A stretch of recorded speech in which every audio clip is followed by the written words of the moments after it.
হঠাৎ দরজার সামনে প্রিমাকে দেখে কায়রা খানিকটা থমকে গিয়েছিল। বিস্ময় সেই মুহূর্তটা খুবই দ্রুত সে গুছিয়ে নেয় নিজের নিজের সুসংলাপ সরঞ্জামে। ঠোঁটে হালকা সৌন্দর্য মিশ্রিত হাসি এনে কায়রা বলল, জি আমিও। সে ভেতরে আসুন।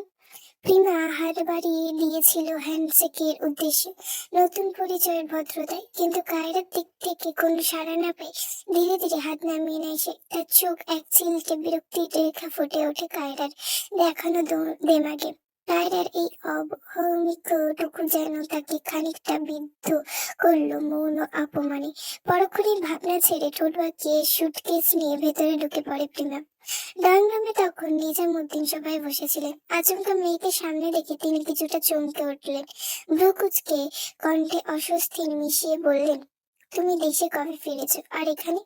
প্রিমা যেন প্রশ্নটা একেবারে আমূল দিল না, বরং শিশু সুলভ আহ্লাদে ভাব নিয়ে এগিয়ে এসে বাবাকে জড়িয়ে ধরে হেসে বলল, আশ্চর্য কথা বলছো বাবা তুমি। এখানে আমার ভাগ্নিরা এখানে, আর আমি আসবো না? এই তো গতকাল ফিরেছি। তাছাড়া এতদিন পর মেয়েকে দেখে একবারেও জানতে চাইলে না আমি কেমন আছি। নিজামুদ্দিন ধীর কিন্তু কেমন যেন কটাক্ষ ভরা একটা নিঃশ্বাস ফেললেন, বললেন, তোমাকে দেখে বোঝা যাচ্ছে তুমি কতটা ভালো আছো। আর তাছাড়া তুমি একজন ইন্ডিপেন্ডেন্ট ওমেন, খারাপ থাকার তো কথা না। কথাগুলো শুনে প্রিমার মুখের হাসিটা এক নিমেষে ম্লান হয়ে গেল। মুখ তাজব সে মাথা নিচু করে নিল সে। তার ইন্ডিপেন্ডেন্ট নামক উচ্ছৃঙ্খল অবাধ্য জীবনযাপনের জন্য এই নিয়ে 3টে সংসার ভেঙেছে ডিভোর্স হয়ে। এসব কথা মনে পড়ে তার বাবার ইঙ্গিতপূর্ণ কথা, যার কারণে বুকের ভেতর কাটার মতো উড়ে উঠল বিকাশপূর্ণ তিক্ত অতীতে। প্রিমা ফুঁসে উঠলো ভেতরে ভেতরে, কিন্তু প্রতি উত্তরে না করে নিজেকে সামনে চলে গেল বাচ্চাদের ঘরে দেখা করতে। কায়রা দূর থেকে দৃশ্যটা দেখছিল, কিন্তু নিজামুদ্দিনের কথায় অন্তর্নিহিত তিক্ততা তার বাধ্যগত হলো না। তাই খুব বেশি না ভেবে কায়রা ধীরে ধীরে নিজামুদ্দিনকে দিকে ফিরে বলল, বাবা 8টা বাজলে চলো, আপনাকে খেতে দেবো এখন, একটু পরে হয়তো আমাকে রেডি হতে হবে। উনি কোথায় নিয়ে যাবেন বললেন? নিজামুদ্দিন কোমল গলায় বলে, তুমি খাবার বেড়ে ঢেকে রেখে দাও আম্মু, আমি সময় মতো নিয়ে খেয়ে নেবো। তুমি এবার দ্রুত যাও রেডি হয়ে গিয়ে। কায়রা আলতো হেসে মাথা নেড়ে সায় দিল। এরপর গুছিয়ে নিজের রুমে ফিরে গেল। রুমে ঢুকিয়ে দেখলো পিশান ইতিমধ্যে তৈরি হয়ে বসে আছে, ফোন কল করছে। কায়রা আলমারি খুলে শাড়ি বের করতে করতে হালকা স্বরে বলল, আপনার শাড়ি এসেছে। পিশান ভ্রু তুলে বলল, আমার আমার জানা মতে তো তোমার কোনো বন্ধু। পৃথা আবার বোন, শান্ত গলায় জবাব দিল কায়রা। এই এক মুহূর্তের জন্য পিশান থমকে গেল। তারপর পিশানের কণ্ঠে স্পষ্ট বিস্ময় ফুটে উঠল, হোয়াট? প্রিমা দেশে কবে আসলো? কথা শেষ না করেই সে তড়িঘড়ি করে উঠে দাঁড়ালো, গটগট পায়ে দরজার দিকে এগিয়ে গেল এই খবর সত্যতা যাচাই করতে। পেছনে কায়রা রয়ে গেল নিজের অলিক জগতের ভাবনায়। পর মুহূর্তে আলমারির সামনে দাঁড়িয়ে শাড়ি কাপড় গুছিয়ে দরজা লাগিয়ে দেয়। এবার সে একেবারে তৈরি হয়ে বাইরে যাবে। পিহার ঘরে এসে পিশান প্রথমে দাঁড়িয়ে যায় এক মুহূর্তের জন্য। দরজার বাইরে থেকে স্থির দৃষ্টিতে মেয়েটাকে দেখছিল সে। পড়ার টেবিলের সামনে বসে মনোযোগে বইয়ের পাতা ডুবে আছে পিহা। এসির সামনে তারপর মডেল ড্রেস আছে, চারপাশে শব্দ এখন তার কাছে কোনো অস্বস্তি রাখে না। ফিকে হয়ে গেছে আছে পড়ায় মনোযোগ। পিশান ধীরে ঘরের ভেতরে ঢুকে নরম গলায় ডাকলো, এখনো তৈরি হওনি কেন প্রিন্সেস? বাবার গলা পেয়ে বই থেকে চোখ তুলে পিয়া শান্ত স্বরে বলল, কাল থেকে আমার মডেল ড্রেস শুরু বাবা, যেতে পারবো না, অনেক পড়া বাকি। বিভান যাবে, ও তো তৈরি হচ্ছে। মেয়ের কথা পিছনের চোখে একরাশ মমতার জন্মে উঠলো। সে এগিয়ে এসে পিহার কপালে আলতো করে চুমু এঁকে দিল এবং বলল, ও সেদিন বলেছিলে তুমি টেস্টের কথা, আচ্ছা মন দিয়ে পড়ো অ্যান্ড টেক কেয়ার। আমরা খুব তাড়াতাড়ি বাড়ি ফিরে আসবো, যত দ্রুত সম্ভব হবে। প্রিয়া মাথা নেড়ে সম্মতি জানালো। তারপর আবার বইয়ের পাতায় ডুবে গেল সে। ঘর থেকে পিশান যখন ডাইনিং রুমে এলো তখন সেখানে একাই বসেছিল প্রিমা। তার ঠোঁটে ঝুলে থাকা হাসিটা ছিল একটু বেশি ধারালো, একটু বেশি ইচ্ছাকৃত। সে পিশানকে দেখেই মৃদু কটাক্ষে বলল, কি অবস্থা পিশান? সেকেন্ড ম্যারেজের ফিলিংস কেমন? সেকেন্ড ম্যারেজ শব্দটাকে সে ইচ্ছে করে একটু জোর দিয়ে বলল, তবে এতে প্রিশান বিন্দুমাত্র বিচলিত হলো না। কারণ প্রিশান ভালো করেই জানে প্রিমার উন্মুক্ত স্বভাব চরিত্র। সে ঠোঁটের কোণে হালকা হাসি রেখে শান্ত গলায় উত্তর দেয়, ফিলিংস গুড। অ্যাকচুয়ালি কি বলতো, সেকেন্ড বিয়ে হলো, বিয়েটা আমার কাছে সম্মানের। আমার স্ত্রী পৃথিবী ছেড়ে যাওয়ার অনেক বছর পর আমি আবার বিয়ে করেছি। আমি তোমার মতো ইচ্ছে হলে একের পর এক সংসার ভেঙে 3-4টে বিয়ে করার পাবলিক নই। রিমা এই অপমানসূচক কথাটা গায়ে মাখলই না, বরং চোখ শুরু করে বলল, তাহলে এত ভালোবাসা ভালোবাসা নাটক কেন? পৃথাকে যদি এতই ভালোবাসতে তাহলে দ্বিতীয় বিয়ে করলে কেন? একা থাকতে পারোনি বলে না? কৃষাণ এবার হালকা হেসে চোখে তাকালো তার দিকে। ঠোঁটের হাসি বজায় রেখে কৃষাণ জোর গলায় বলল, বিয়ের জন্য যদি সত্যি পারতাম তাহলে পৃথা চলে যাওয়ার পরে বিয়ে করতাম। 11 বছর এভাবে একা থাকতাম না, আর বিয়ের জন্য আমার মেয়ের অভাব হতো না। You ya know very well. সবাইকে নিজের মতো ভেবো না প্রিমা। কথাগুলো ধীর কিন্তু তীক্ষ্ণ ধারালো। প্রিমা এগিয়ে গিয়ে কণ্ঠে একটু কার্পণ এনে বলল, তুমি আমাকে কখনো বুঝলে না বিশান। সে বিয়েটা যখন করলি তখন আমাকে কেন নয়? বিশানের হাসিটা এবার একটু ঠান্ডা হয়ে গেল, দৃষ্টিতে নামলো অবজ্ঞার ছায়া। তার ছিল হেসে বলল, তোমাকে বুঝেছি বলেই বিয়ে করিনি, কারণ তুমি নিজেই নিজেকে বারবার প্রমাণ করে দাও অ্যাজ এ পারভার্ট। তোমাকে লাস্ট অ্যান্ড ফার্স্ট ওয়ার্নিং দিচ্ছি প্রিমা, বাড়িতে এসেছো, থাকবে, খাওয়া দাওয়া করবে, এনজয় করবে এবং ভদ্রতার সাথে চলে যাবে। আমার পরিবারের প্রতি বিদ্বেষ রাখবে না। শুধুমাত্র বাবা আর বাচ্চাদের কথা ভেবে বাড়িতে এলাম এলাও করলাম তোমাকে, না হলে তুমি জানো আমি খারাপ হলে ঠিক কতটা খারাপ হতে পারি। পিছনের কথাটা শেষ হতে প্রিমা মুখ শক্ত হয়ে গেল। সে আর কিছু বলল না, কিন্তু চোখে জমে থাকা অপমানের প্রতিক্রিয়া স্পষ্ট। ঠিক তখনই সিঁড়ি বেয়ে নামলো কায়রা। আজ তাকে আলাদা করে সুন্দর এবং বেশি গোছানো লাগছে শাড়িতে। ভীষণ কিছুক্ষণ সেদিকে তাকিয়ে রইল। কায়রার নিচে নেমে হালকা স্বরে জিজ্ঞেস করলো, এই শাড়িটা ঠিকঠাক লাগছে? আসলে নিজে নিজে প্রথমবার পরলাম। ভীষণ চোখ নামালো না, বরং সরাসরি মৃদু হেসে বলল, ইয়া পারফেক্ট অ্যান্ড গর্জিয়াস। কায়রা প্রতি তৃপ্তিতে হালকা হাসলো, এরপর তাড়া দিয়ে বলল, আমি তো রেডি, বাচ্চাদের হলো, চলুন। এই মুহূর্তে প্রিমার ভেতরটা যেন আরো বেশি জ্বলে উঠলো। আদি খেতা দেখানো হচ্ছে, এর শোধ নিয়ে তবেই যাবে প্রিমা। বাইরে শান্ত মুখের আড়ালে তার ভেতরের অস্থিরতা জমতে থাকলো।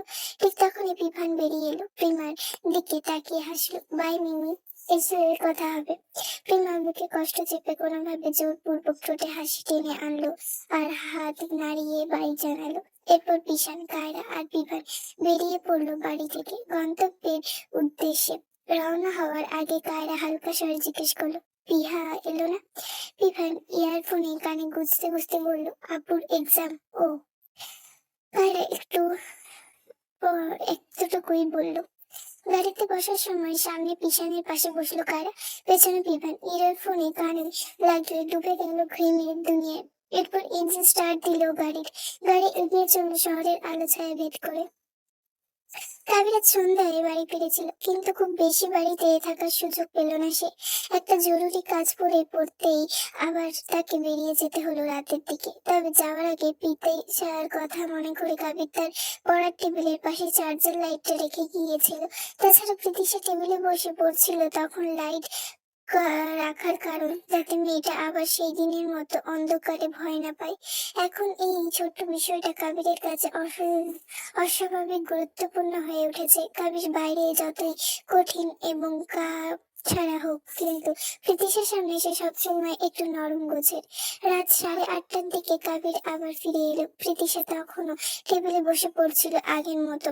বইয়ের পাতায় তার চোখ স্থির, আর কলমের শব্দ ভর ছিল পাতার। কাবির ব্যাগটা এক পাশে রাখলে আওয়াজ পেয়ে পেছনে ফিরে তাকায় প্রীতিশা। এরপর সে স্বাভাবিক গলায় জিজ্ঞেস করে, ব্যাগ বোঝাই করে কি নিয়ে আনলে এত? প্রীতিশা ভ্রু কুচকে ব্যাগের দিকে তাকালো। কাবির হালকা ভঙ্গিতে বলল, সাওরারের হাতল, ট্যাপ কল, পাইপ, এগুলো কিনলাম। প্রীতিশা অবাক হয়ে যায়, কেন? আমাদের টিউবওয়েলে তো ঠিক আছে। কাবির হালকা হাসলো, তোমার তো কষ্ট হয় পানি তুলতে, গোসল থেকে শুরু করে সব কাজ তো ওই টিউবওয়েলেই করা লাগে। এখন আর লাগবো না। কালকে ট্যাপ কল লাগামু, তারপর কল ঘুরাইয়েই ঝরঝর কইরা পানি পড়বো। প্রীতিশা মাথা নেড়ে বিরক্ত স্বরে বলল, এগুলো কিন্তু বাড়াবাড়ি কাবির, আমাদের টিউবওয়েলের তো একদম ইজিলি পানি আসে। এসবের দরকার ছিল না, শুধু শুধু এতগুলো টাকা নষ্ট। কাবির যেন আগে থেকেই জানতো ঠিক এই কথাগুলোই তাকে শুনতে হবে, তাই সে একটু চোখ ছোট করে বলল, এই তুমি তো দিন দিন কিপটা হইয়া যাইতেছ। প্রীতিশা সঙ্গে সঙ্গে দৃঢ় স্বরে জবাব দিল, একটা কিপ্টে মেয়ে বলে না, মৃত্যু বয়তি বলে। তবে হেসে উঠলো, প্রসঙ্গ ঘুরিয়ে দিল, আচ্ছা বাদ দাও, পড়া কতদূর? প্রীতিশা আবার টেবিলে বসতে বসতে বলল, আরেকটা চ্যাপ্টার আছে। সে যখন আবার বইয়ে ডুবে গেল, ঠিক তখনই পাশের ফ্ল্যাট থেকে হঠাৎ উচ্চস্বরে গান বেজে উঠলো। আধ ঘন্টার জন্য থেমেছিল এরা, তাছাড়া বিকেল থেকে সে উচ্চস্বরে আওয়াজ আসছিল একটানা, যা প্রচন্ড অস্বস্তি বিরক্তকর। উপায় না পেয়ে প্রীতিশা কানে হাত চেপে ধরলো, কিন্তু পড়া থামলো না। তবে এবার কাবিরের মুখ শক্ত হয়ে গেল, অলরেডি কাবির খেপেও গেছে। কাবির বিরক্ত স্বরে কণ্ঠে কেটে উঠে বলল, এই বালগুলা কি শুরু করছে রাতের বেলায়? এত জোরে বক্স বাজাইছে কে? প্রীতিশা এবার পাশ ফিরে ঘাড় ঘুরিয়ে হতাশ করে বলল, জানো আজ সারাদিনই ধরে এমন চলছে, আমি বিকেল থেকে কানে হাত চেপে পড়ছি। কাবির এবার দ্রুত ভঙ্গিতে শার্টের হাতে গোটাতে গোটাতে পাগল শাড়ির ন্যায় দেওয়ালে খাড়া করা ব্যাট হাতে নিয়ে বেরিয়ে যেতে যেতে বলল, দাঁড়াও, আগো ফুর্তি যদি না ছুটাইছি তাহলে আমার নাম কাবির না। কিসের এত কুরকুরানি উঠছে, অগো দেখাইয়া আসি। প্রীতিশা আটকে উঠে বলল, এই সে যায় না কাবির কোনো ঝামেলায় জড়াক। তাই সে ভয় পেয়ে দৌড়ে এসে পেছন থেকে কাবিরকে জড়িয়ে তুলে, এই না না না, প্লিজ যেও না, ঝামেলা চাই না আমি, কি দরকার? কাবির হাত সরিয়ে নিতে চাইল, ছাড়ো প্রীতি। এর আগেও ব্যাটাদের নামে ওয়ারিং আই ছিল, কিন্তু যেই লাউড সেই কদু, কারো কিছু না করলেও থামবো না। কিন্তু প্রীতিশা শক্ত করে ধরলো, প্লিজ কাবির। বইয়ের অনুরোধ কাবিরের রাগ পুরোপুরি ঠান্ডা হলো না। সে কাবির নিচের থেকে উঠানের মাঝখানে গিয়ে দাঁড়ালো, তারপর মাথা উঁচু করে বিদ্যালয়ের ব্যাচেলের ছেলে ফুলেদের দিকে চিৎকার করে ক্রুদ্ধ স্বরে বলল, ওই শুয়োরেরা, এক্ষুনি গান বন্ধ কর। তোকে বাম পাশের বাড়িতে হার্টের পেশেন্ট আছে, গান না বন্ধ হইলে আমি উপরে আইসা তোকে গু ভর্তি মাথা আর বারের বক্স দুইটাই এই ব্যাট দিয়া ভাঙবো, বোধ কর। কাবির হুঙ্কারের সাথে সাথে ছেলের দল গান বন্ধ করে দিল। প্রীতিশা পেছন থেকে এসে কাবিরের হাত ধরলো, ধিমি গলায় বলল, আল্লাহ, এত রেগে যাও তুমি? হয়েছে, এখন শান্ত হও। কাবির কিছু বললো না, শুধু একটা দীর্ঘশ্বাস নিঃশ্বাসে ফেলে প্রীতিশার হাত ধরে ঘরের ভেতরে ঢুকে গেল। এসেই কাবির ধপ করে বিছানায় চিৎ হয়ে শুয়ে পড়লো, হালকা স্বরে বলল, মুডটা নষ্ট হইয়া গেল প্রীতি। প্রীতিশা উঠোটে উল্টো মাথা নাড়ে, আফসোসে পরক্ষণে হঠাৎ কাবিরের চোখে আবার সেই বুদ্ধিদীপ্তি আলোটা ফিরে এলো। এইবার চমৎকার একটি আইডিয়া পেয়েছে সে। তাই শোয়া অবস্থাতে মাথার পেছনে এক হাত রেখে প্রীতিশার দিকে জলজলে দৃষ্টিতে তাকিয়ে বলল, চলো একটা অ্যাডভেঞ্চারে যাই। প্রীতিশা অবাক হয়ে তাকালো, অ্যাডভেঞ্চার এখন? হ্যাঁ এখনই যাও, দ্রুত চেঞ্জ করে আসো। প্রীতিশা ভ্রু তুলে বলল, কোথায় নিয়ে যাবে বলো আগে? কাবির ঠোঁট কামড়ে বাঁকা হেসে বলল, তোমায় নিয়ে বাইক দেখতে যাবো। বাইকের স্পিড ক্রমাগত বেড়েই চলেছে, এখন সর্বোচ্চ স্পিডে আছে বাইকের গতি। প্রীতিশা তো কাবিরকে চাপটি পেছন থেকে ধরে আছে ভয়। প্রীতিশার বাঁধা চুলগুলো যেন ছাড়া পেয়ে উঠতে চাইছে, তার বেবি হেয়ার গুলো বেরিয়ে এসে উঠছে। কাবির তো মনের খুশিতে বাইক চালাতে ব্যস্ত। প্রীতিশা ভয়ার্ত গলায় কাবিরের কান চেপে বলল, এই কাবির, আস্তে চালাও প্লিজ, এখানে বেশিক্ষণ চালালে আমার দুনিয়া আর অকালে আক্কা পড়বো। কবি দুষ্টু কণ্ঠে বলল, আচ্ছা স্পিড কমাইতেছি, তার আগে বলো একটু পর যা করবো তাতে তুমি রাজি? প্রীতিশা তড়িঘড়ি করে বলল, হ্যাঁ হ্যাঁ, সবকিছুতে রাজি আমি, আগে যান বাঁচানো ফরজ।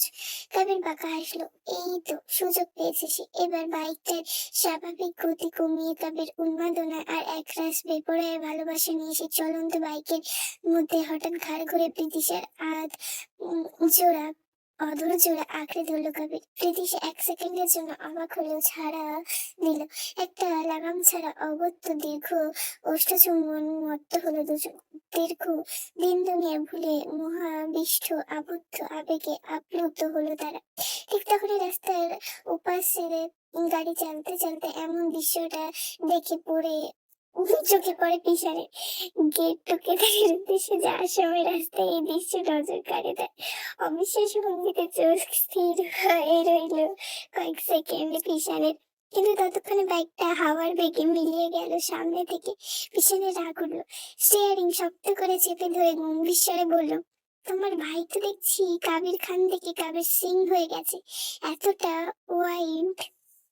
গাড়িতে পাশের সিটে বসে থাকা কায়রা নিজেও দৃশ্যটা চোখে পড়েছিল, কিন্তু প্রতিক্রিয়া করেনি সে। এবার দেখে হালকা মুচকি হাসছিল। কায়রা স্বাভাবিক ভঙ্গিতে উত্তর দিল, আপনি কি আশা করেছিলেন বিয়ের পরে ভাইজান সালমান খান থাকবে? একটু তো চেঞ্জ আসবেই। হাউ রোমান্টিক তো। তাছাড়া দেখলেন না প্রীতিশা কতটা এনজয় করছিল। এখন তার স্বামী স্ত্রী যা ইচ্ছে করুক, আমাদেরই বা কি বলার আছে। পিছন এবার কিছুটা ভ্রিমুড়ো, কিছুটা বিরক্ত স্বরে বলল, আর ইয়া ম্যাট, আরে ম্যাট, এটাকে তুমি রোমান্টিসিজম বলছো? আমি কিন্তু ওদের লাইফ ট্রিক্সের কথা বলছি। এইভাবে বাইকে। কায়রা ধীরে সুস্থে মাথা নাড়ল। পিছনের কথা শেষ হওয়ার পূর্বে কায়রা ঠোঁটের কোণে আত্মবিশ্বাসী হাসি টেনে বলল, কিছুই হবে না ওদের, ভাইজান খুবই দক্ষ, আই মিন বাইক চালাতে। He is also a demon god racer, you know. পিছন এবার পেছনে তাকায় বিভানের উদ্দেশ্যে। ছেলেটা গেম খেলতে ব্যস্ত। যাক, বাঁচা গেল। এইসব দৃশ্য বিভান দেখলে লজ্জা পড়তে হতো তাদের। মাথা নেড়ে পরক্ষণে হঠাৎ ভ্রু কুঁচকে ফেলে পিছন, কি মনে করে যেন বলেই ফেলো, আচ্ছা কায়রা, তুমি কি আমার কাছ থেকে এই রোমান্টিকতার এক্সপেক্ট করো? কায়রা পাশ ফিরে তাকালো, ঠোঁট কামড়ে হেসে বলল, এক্সপেক্ট করার কি আছে, আপনি যথেষ্ট রোমান্টিক পিয়ার পাপা। ভীষণ বিস্ময় হয়, জিজ্ঞেস করে, কিভাবে আমি রোমান্টিক হলাম? আমি তো এমন কিছু করিনি তোমার সাথে। কারা এবার লাজ্জু ভাব ধরার ধরার করে পুনরায় কিছু স্মৃতিচারণ করে। নিজের হাতের আঙুলের কানের পিঠে চুল গুজে দিয়ে বলল, করেছেন তো? ভীষণ হতবুদ্ধি হয়ে গেল। মজা করলে খবর আছে তোমার কায়রা, ঠিকঠাক বলো কেন আমাকে রোমান্টিক মনে হলো? কায়রা বেশ জোর দিয়ে বলতে শুরু করলো, আশ্চর্য, মজা করবো কেন? আমাদের মধ্যে রোমান্টিক কিছু হয়নি, কে বলেছে আপনাকে? ওই যে সেদিন আপনি আমার মাথায় তেল দিয়ে দিলেন, এটা রোমান্টিক ছিল না? আবার মাঝে মাঝে ঘুমের ঘুরে মাথায় হাত বুলিয়ে দেওয়া, আজকে আমি পড়ে যাওয়ার আমাকে কোলে তোলা, এইসব রোমান্টিক ঘটনা নয়? আপনি তো দেখছি কিছুই জানেন না। ভীষণ ভর্তি গিয়ে বলে, এগুলো রোমান্টিক? কারা মাথা নেড়ে লজ্জের মতো বলে, হ্যাঁ এগুলোই তো। আমি তো আপনার করা সব কাজে রোমান্টিকতা খুঁজে পাই বিহার বাবা। আপনি যখন আমার আশেপাশে থাকেন তখন আপনার শরীর থেকে যে মেনলি পারফিউম করা স্মেল আসে, ওটাও একটা রোমান্টিকতা। আপনি যখন আমাকে বকাঝকা করেন সেটাও একটা রোমান্টিকতা। আপনি যখন খালি গায়ে। ভীষণ এবার কায়রাকে থামিয়ে দিয়ে ধমকে ওঠে, স্টপ স্টপ, পাগল করে দেবে তুমি আমাকে। রোমান্টিকতা কি সেটা আমি তোমাকে পরে বোঝাবো, এখন আর একটাও শব্দ করবে না, চুপ করে থাকো। কায়রা পিচ করে হেসে নিজের ঠোঁটে তর্জনী আঙুল দিল পিছান চুপ করতে বলায়। এদিকে পিছান চমকে গেছে কায়রার এমন বেফাস কথাবার্তায়। এসব নাকি তার কাছে রোমান্টিক ঘটনা। চোখ রাস্তায় নিবদ্ধ রেখে কায়রার উদ্দেশ্যে বিড়বিড় করে বলল, স্টুপিড একটা।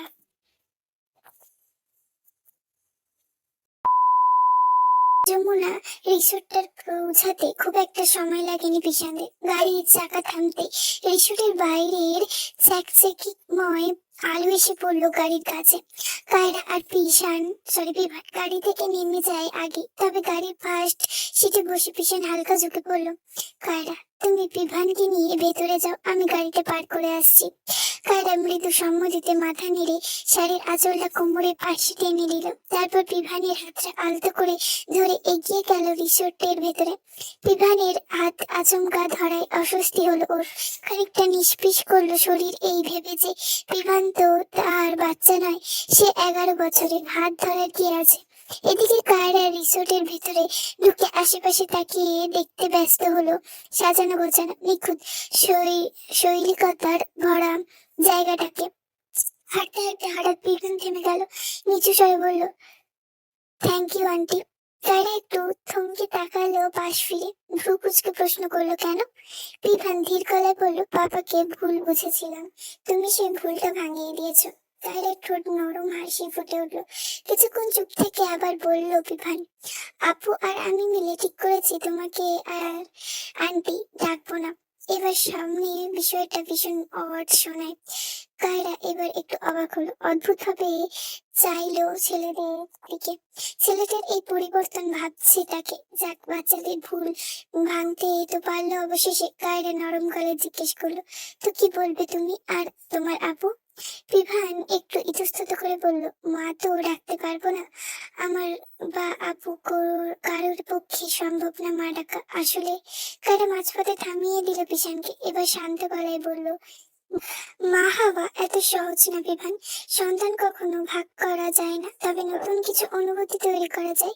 তাই 2 দিনের পরিচয় শুধু সম্পর্কের ভিত্তিতে তোমাদের আমাকে মা ডাকতে হবে না, এমন কোনো বাধ্যতামূলক নেই। তোমার যেটাতে স্বস্তি পাও সেটাই ডাকো। সম্পর্কটা জোর করে নয়, অনুভূতি দিয়ে তৈরি করা ভালো।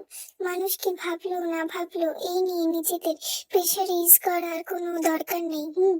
কথাগুলো শুনে বিমান কিছুটা চুপ করে রইল। তার চোখে নতুন করে কোনো অনুভূতি জন্ম নিল। বোধহয় কায়রার এমন ইচ্ছেবাদক কথায় খানিকক্ষণ তাকিয়ে থেকে তারপর ধীরে ধীরে বলল, তাহলে মম ডাকি তোমায়। আসলে আপু আর আমি মিলে এটাই ঠিক করেছি। তোমার পছন্দ না হলে পাল্টানো যেতে পারে। মুহূর্তের জন্য কায়রা স্থির হয়ে গেল। এই ছোট্ট শব্দটা তার ভিতরে কোনো শূন্য জায়গায় ছুঁয়ে দিল। তারপর হঠাৎ করেই মুখটা উজ্জ্বল হয়ে উঠলো হাসিতে। চোখের আনন্দে ঝিলমিলি খেলে গেল। একটা এইটাই দেখো তোমরা প্লিজ। আমিও ভেবেছিলাম আমার বাচ্চা কাচ্চা মম ডাকে শোনাবো আমি। এটাই ফাইনাল, ওকে? বিভান মাথা নেড়ে হেসে বলল, ওকে মম। মম ডাক শুনে কায়রার ভেতরে হঠাৎ কেমন যেন একটা অনুভূতি হলো। এক উন্মাদনা জেগে উঠে চোখে চিকচিক করলো দুষ্টুমি ঝিলিক। উচ্ছ্বাস সামলাতে না পেরে সে একটু ঝুঁকে বলল, বিভান আরেকবার ডাকো না প্লিজ। বিভান কিছুটা বিস্ময় হয়ে তাকালো তার দিকে। ভ্রু কুঁচকে হালকা গম্ভীর সুরে বলল, এখন আবার কেন ডাকবো? এটা তো পাগলামি। কায়রা ঠোঁট উল্টালো ভান করে অভিমানের। উফ, তুমি কি আমার পাপার মতোই ভীষণ রুড প্যাডি? পিসওয়ানির ঠোঁটে তখন মৃদু হাসি ফুটে উঠেছে। চোখে দুষ্টুমির খেলা করছে তার। আচমকাই সেও কায়রার সাথে পাগলামিতে সায় দিল। বিভানের মাথায় একটু কাত করে শান্ত স্বরে বলল, ইয়া, আই অ্যাম। কথাটা শেষ করতে দুজনে হেসে উঠল একসাথে। সেই হাসিতে ছিল স্বচ্ছতা, অচেনা এক অপরক্ত। সত্যি তো, একদম পাপের হুবহু প্রতিচ্ছবি। এ কায়রা মনে মনে হেসে ফেলল এসব ভেবে। এভাবে মা ছেলে স্বাভাবিক অলাপচারিতার ভেতরে হঠাৎ এক নতুন উপস্থিতি ছায়া পড়ল। এক মাঝবয়সী নারী মুখ ভরা উজ্জ্বল হাসি নিয়ে এগিয়ে এলো তাদের দিকে। বিভানকে দেখে স্নিগ্ধ স্বরে সে বলল, hi Vibhan, how are you বেটা? বিভান বিনীত হাসি ফিরিয়ে দেয়, সংক্ষেপে উত্তর দিল, আই এম গুড। এরপর মহিলার দৃষ্টি থামলো কায়রার ওপর। এক মুহূর্তে তাকিয়ে সে চিনে ফেললো তাকে। মহিলাটা কায়রাকে দেখে চিনতে পেরে যায়, কারণ ভীষণ আইডিতে ছবি দেখেছিল। তাই কায়রার দিকে তাকিয়ে হাসি মুখে বলল, ও হাই ভাবি, আমি মৃণালী, ভীষণ কলেজ ফ্রেন্ড। আপনি এখানে একা দাঁড়িয়ে আছেন কেন? চলুন না ওইদিকে যাই। কায়রা একটু ইতস্তত হাসি হেসে বলল, এই তো যাচ্ছি। প্রিহার পাপার জন্য একটু অপেক্ষা করছিলাম আর কি। ঈশানের ফ্রেন্ড গ্রুপে সবচেয়ে মিশুক মেয়ে এই মৃণালী। তাই সে কায়রার আর কোনো কথা না শুনেই একরকম স্নেহ ভরা তারা ঘুরে কায়রার হাত ধরে টানতে টানতে সামনে নিয়ে যেতে যেতে বলল, আরে ভাবি, ঈশান তো সব চেনে এখানকার, চলে আসবে। আপনি বরং আমাদের সাথেই চলুন। আকাঙ্ক্ষা অকস্মাৎ কায়রা বিস্ময়ের ঘোর পড়ে গেল। এত বড় একটা মহিলা, তাও আবার এত সহজ স্বরে তাকে আপনি বলে সম্বোধন করছে, তার উপর ভাবি ডাকছে। এই সম্বোধন করার মানে অদ্ভুত অনুভূতির তুলনা সম্পূর্ণ নতুন। মনে মনে ভাবলো সে যে কেন সিনিয়রদের দলে এসে বলল। এখানে সবাই তার চেয়ে সিনিয়র, শুধু তাই না, দ্বিগুণ বয়সের সিনিয়রও আছে। এদের কাছে তো কায়রা বাচ্চার সম। এদিকে মৃণালীর হাতে টানে টানে সে এগিয়ে এলো একদল মানুষের মাঝে। প্রাণবন্ত আড্ডা, হাসি আর গল্পের ভরপুর সেই জায়গাটিতে সবাই প্রায় উপস্থিত ছিল। কায়রাকে দেখে প্রিশানের এক বন্ধু তৌফিক কৌতূহলী চোখে তাকে প্রশ্ন করলো, ইনি কে? কায়রা ঠিক তখনই নিজের পরিচয় দেওয়ার জন্য মুখ খুলতে যাচ্ছিল, কিন্তু তার আগে ভীষণ হঠাৎ কোথা থেকে এসে কায়রার পেছনে দাঁড়ালো। কোনো আড়মোড় ছাড়াই একেবারে স্বাভাবিক ভঙ্গিতে সে হাত এক হাতে আলতো করে কায়রার কোমর জড়িয়ে ধরলো পেছন থেকে এবং তা কোনরূপ সংকোচ ছাড়াই অধিকার সাহিত পুরুষালী হাতে স্পর্শ পেয়ে সঙ্গে সঙ্গে বিদ্যুৎ বেগে পাশ ফিরে তাকালো কায়রা। বিস্ময় শেষ প্রান্তে সে ঠোঁট চূড়াও খুলে সামান্য হা করে গেল তার। ভীষণ ঠোঁটের কোণে মৃদু হাসি টেনে সামলে তাকিয়ে বন্ধুদের উদ্দেশ্যে ভীষণ ক্যাজুয়াল গলায় বলল, meet my beloved wife Mrs Kayra Sheikh. পিছনের প্রিয় বন্ধু মহল একসাথে উচ্ছ্বাসে ফেটে পড়ল তার আগমনে। হাসি, ডাকাডাকি আর অচেনা সেই দুষ্টুমি ভরা কোলাহলের মুহূর্তটা পড়ে উঠল। মনে হচ্ছিল সবাই যেন কেমন তারই অপেক্ষায় ছিল। তৌফিক ঠোঁট পাকিয়ে দুষ্টু স্বরে বলল, ওহো, তার মানে এটাই আমাদের ভাবি। ভীষণ হালকা হাসলো, উত্তরে জানায় জি। পিশানের এই এক শব্দে পরিবেশে আরো সহজ হয়ে যায় কায়রার জন্য। পিশান আর একবারও ধীরে ধীরে এগিয়ে আরাম করে সোফায় বসলো। বসার সঙ্গে সঙ্গে চোখের ইশারায় কায়রাকে নিজের পাশে ডাকলো বসতে। এদিকে কায়রা এক মুহূর্তের জন্য থমকে যায়, কারণ কায়রা ভাবছে অন্য কথা। এরা তো এত সহজে কায়রাকে গ্রহণ করছে, একটু এজিটেড নেই। ভেবে কিছুটা ভালো লাগলো ওর। ঠোঁটের কোণে প্রস্তুর হলো ভাবনা বুঝে। চারপাশে এতগুলো স্বাভাবিক আচরণ করা মানুষ, এত সহজ স্বীকারোক্তি, তাকে গ্রহণ করা, সব মিলিয়ে তার ভিতরে ধাক্কা লেগেছিল। নিজের হতভম্ব ভাবনা সরিয়ে ধীরে ধীরে কায়রা গিয়ে পিছনের পাশে বসলো। ইতিমধ্যে বিভান উঠে গেছে তার বন্ধুদের দিকে। তাদের আড্ডায় এদিককার শুধু বড়দের উপস্থিতি, বাচ্চাদের জন্য আলাদা ব্যবস্থা রয়েছে। কারণ পিছনের গ্রুপে কিছু বেপরোয়া বেরাগাম স্বভাবের বন্ধুরা আছে, যাদের মধ্যে বাচ্চাদের রাখা মানে এক ধরনের ঝুঁকি বটে। তখন কি বলে ফেলে ঠিক নেই এদের। কিন্তু কায়রার মন এখন অন্য জায়গায় পাল্টে গিয়েছে। সে ধীরে ধীরে তাকে পাশানে তাকালো পিছনের দিকে। তার ঠিক তখনই তার পুরো পৃথিবী থেমে যায়, সব শব্দগুলো হারিয়ে যায়, হাসি আড্ডার কোলাহল মুছে গিয়ে সবকিছু কাছের মতো ঝাপসা হয়ে ওঠে। বাকি দুনিয়া হুট করে কায়রার কাছে ম্লান হয়ে গেল। কেবল একজন স্পষ্ট পিশান। কোনো আওয়াজ আর পৌঁছাচ্ছে না কায়রার কানে। ধ্যান জ্ঞান পিছনের দিকে অপলক তাকিয়ে রয়েছে কায়রা আর ভাবছে, এত সুন্দর কেন এই লোক। কায়রার চোখ আটকে আছে মানুষটা সুদর্শন মুখোশিতে।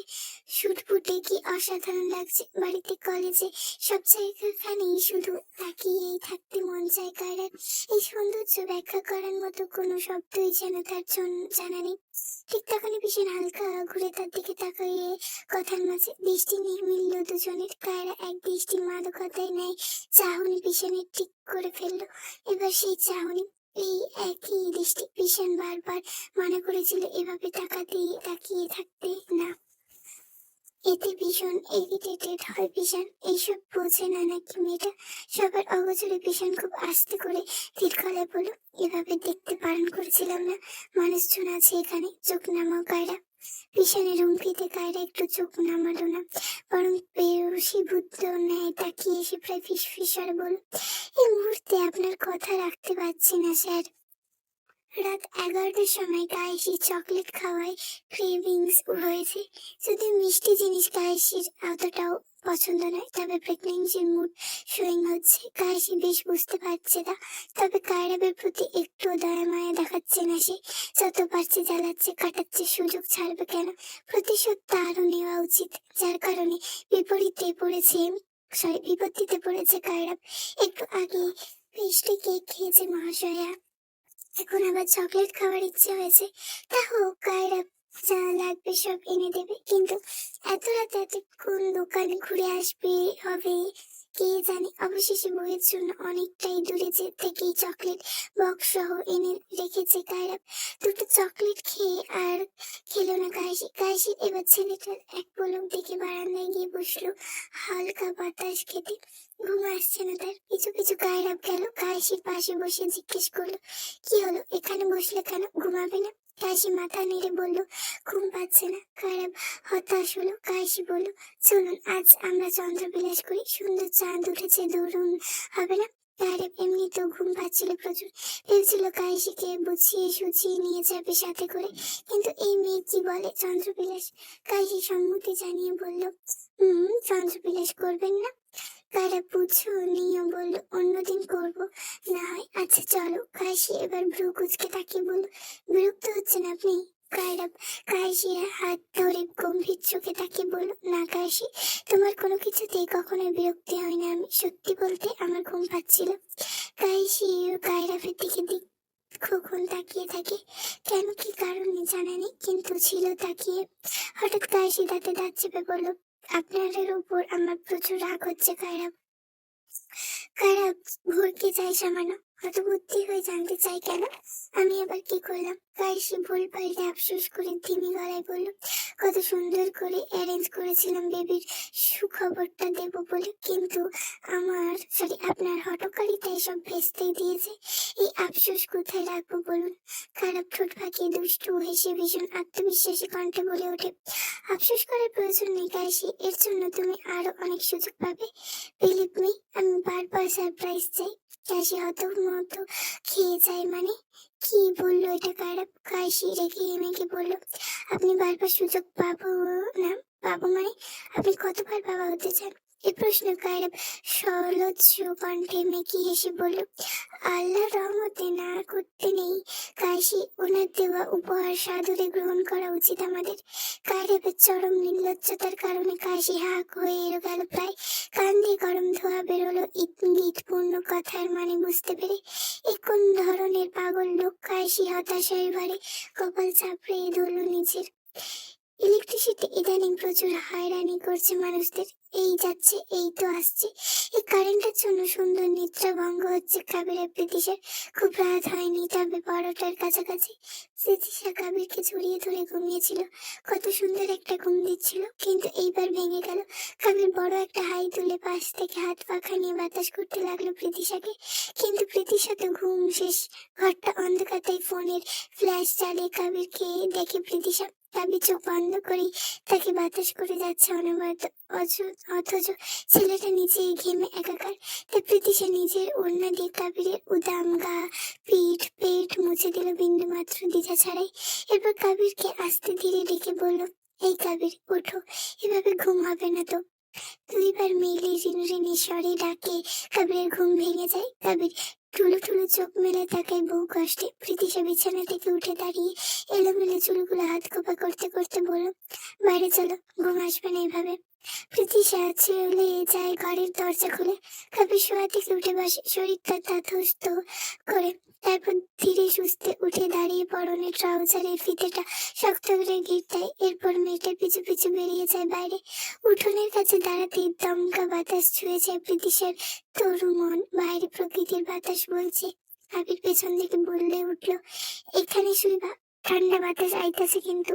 প্রীতিশা খানিকটা ভেবে ঠোঁট কোমল বলল, এখানেই বেটার, ওয়েট আমি বালিশ নিয়ে আসছি। এই বলে প্রীতিশা বিছানা থেকে দুটো বালিশ নিয়ে আসে চট করে। ইতিমধ্যে কাবিরের মাদুর বিছিয়ে দিয়েছে, সাথে জ্বালিয়েছে দুটো কয়েল, না হলে মশার তোপে টিকে থাকা যাবে না এখানে। তাই এরপর কাবির আর প্রীতিশা দুজনেই পাশাপাশি লেপ্টে। সত্যি ঠান্ডা হাওয়ার ছোঁয়ায় গরম ছুটে পালিয়েছে, মন প্রাণ জুড়িয়ে যাচ্ছে যেন। প্রীতিশা ঘুরে দেখে কাবির আকাশের দিকে নির্লিপ্ত ভাবে তাকিয়েছে, তাই প্রীতিশা বালিশ থেকে মাথা তুলে কাবিরের ডান হাত মেলে সেখানে মাথা দেয় আর কাবিরের বুকে হাত খুঁজে জড়িয়ে ধরে। কাবির এসব দেখে ভ্রু কুচকে জিজ্ঞেস করে বলে, এগুলো কি? প্রীতিশা উল্টো জিজ্ঞেস করে, তুমি বলো এগুলো কি? চুপচাপ কেন তুমি? আমার সিরিয়াস। কাবিরকে একদম ভালো লাগে না। কাবির মৃদু হেসে বলল, আমি এখনো সিরিয়াস নই সোনা, কথা খুঁজে পাইতেছি না আপাতত, তাই চুপ আছি। প্রীতিশা এইবারে ভীষণ আগ্রহে বলল, তো আমার কথা শোনো, আমার অনেক কথা আছে, শুনবে? কাবির কাঁধ থেকে প্রীতিশার দিকে ঘুরে শুলো, তারপর মেয়েটার কোমরে হাত রেখে ধীরে গলায় বলল, আচ্ছা সব কথা শুনছি, স্টার্ট করো। প্রীতিশা সম্মতি পেয়ে আলতো হেসে বলতে লাগলো, গতকাল ভার্সিটিতে কি কি হয়েছে না হয়েছে সব খুঁটিনাটি কথা, কিন্তু কাবির মোটেও ধ্যান দিচ্ছে না প্রীতিশার ভার্সিটির কাহিনীতে, কারণ কবির সব আগ্রহ প্রীতিশাতে। তার সম্পূর্ণ ধ্যান এখন প্রীতিশার ডগর ডগর আঁখি পৌঁছেছে। অদ্ভুত বড় বড় চোখ মেয়েটার, ঘন পাপড়িগুলো আরো সৌন্দর্য বর্ধন করছে। কবির চোখ জোড়া এবার থেমে এসে থামলো।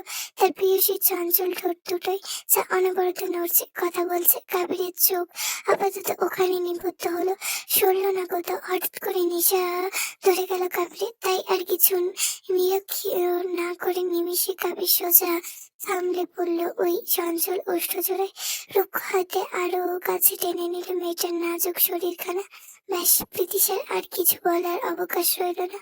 উফ, কবির সুযোগই দিল না। কবির উন্মুক্ত বদ্ধে হাত দুটো রেখে অসাড় হয়ে পড়ে রইল প্রীতিশা। তপ্ত অনুভূতির তাপ চোখ দুটো বুঝে আসলো দুজনেরই। প্রীতিশার বাড়ি ফিরতে ফিরতে বিছানায় বাড়ি ফিরতে ফিরতে তখন প্রায় রাত 1টার কাছাকাছি বেজে গেছে। ক্লান্ত শরীর নিয়ে বিভান আর দেরি করলো না, বাড়িতে ফিরে নিজের রুমে গিয়ে সোজা ঘুমিয়ে পড়লো। বিশান একবার বাচ্চাদের রুমে উকি দিয়ে দেখে এলো তারা ঠিকঠাক আছে কিনা। সন্তুষ্ট হয়ে ফিরে এসে নিজের ঘরে ঢুকলো। বাইরের পোশাক পাল্টে হালকা হয়ে নিল সে। তখনই তার নজর গেল ওয়াশরুমের দিকে। কারা অনেকক্ষণ ধরে ভেতরে ঢুকেছে, এখনো বেরোনোর নাম নেই। বিশান হালকা গলায় ডাকলো, ঘুমিয়ে পড়লে নাকি ওয়াশরুমে? ভেতর থেকে কায়রার কণ্ঠ ভেসে এলো, না আসলে একটা সমস্যা হয়ে গেছে, এজন্য শাড়ি ফাড়ি পরতে চাই না। বিশান ভ্রু কুচকে ফেললো, কি হয়েছে? কিছুক্ষণ পর কায়রা দরজা খুলে বেরোলো। শাড়িটা এখনো পাল্টাতে পারেনি মেয়েটা। একটু অস্বস্তি লুকিয়ে কায়রা বলছি পিহাকে একটু ডেকে দিন না, এই ফিতাটা আমি একা কিছুতেই খুলতে পারছি না। বিশান ডাকতে গিয়েও একবার ভাবে মেয়েটা ঘুমিয়ে আছে, অযথা জাগানো ঠিক হবে না। এই ভেবে সে শান্ত গলায় বলল, come let me help you. Kaira হালকা চমকে উঠলো, অপুষ্টি বলল, বিশান এবার দৃঢ় স্বরে জানালো, জোরালো গলায় বলল, পিহাকে কেন প্রয়োজন? When your husband is right here, I am capable of handling everything for my wife. Kiara আর আপত্তি করলো না, বিরক্ত করলো না। মৃদু প্রায় এগিয়ে গিয়ে সে আয়নার সামনে দাঁড়ালো। পেছনে এসে দাঁড়ালো বিশান। মাঝখানে নীরবতা, শুধু শ্বাসের শব্দ আসছে। আয়নায় দুজনের চোখ এক মুহূর্তে মিলল, কারণ বিশানের চোখ আয়নার কায়রাকে দেখছে। কেউ কারো থেকে চোখ সরাচ্ছে না। চোখ আয়নাতে কায়রার অবয়বের দিকে রেখে বিশান এক ঝটকায় গেটটা খুলে দিল। ব্যাস, কাজ শেষ। এরপর সাথে সাথে সরে এলো বিশান। কায়রা বুঝেছে এই ছোট্ট কাজ করতেই লোকটার ঘাম ছুটে গিয়েছে। ঠোঁট টিপে হাসলো কায়রা, কারণ কায়রা ছিল একদম স্বাভাবিক। মুখে বিন্দুমাত্র অস্বস্তির চিহ্ন ছিল না। পরক্ষণে কায়রা শান্তভাবে ঘুরে ওয়াশরুমে গিয়ে শাড়ি পাল্টে নিল। কিছুক্ষণ পর কামিজ পরে বেরিয়ে এলো সে। বিশান তখনও দাঁড়িয়েছিল নিজ ভাবনায় মগ্ন হয়ে। সে একটু অবাক দৃষ্টিতে তাকিয়ে আছে মেয়েটার দিকে।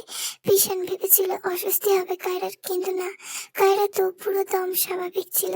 তাই বিশান হতবাক হয়ে বলে ফেলল, এই তোমার অস্বস্তি লাগলো না আমি কাছে আসার সময়? কায়রা বিছানায় গোছাতে গোছাতে খুব স্বাভাবিক গলায় বলল, অস্বস্তি কেন হবে? আপনি কি পরপুরুষ?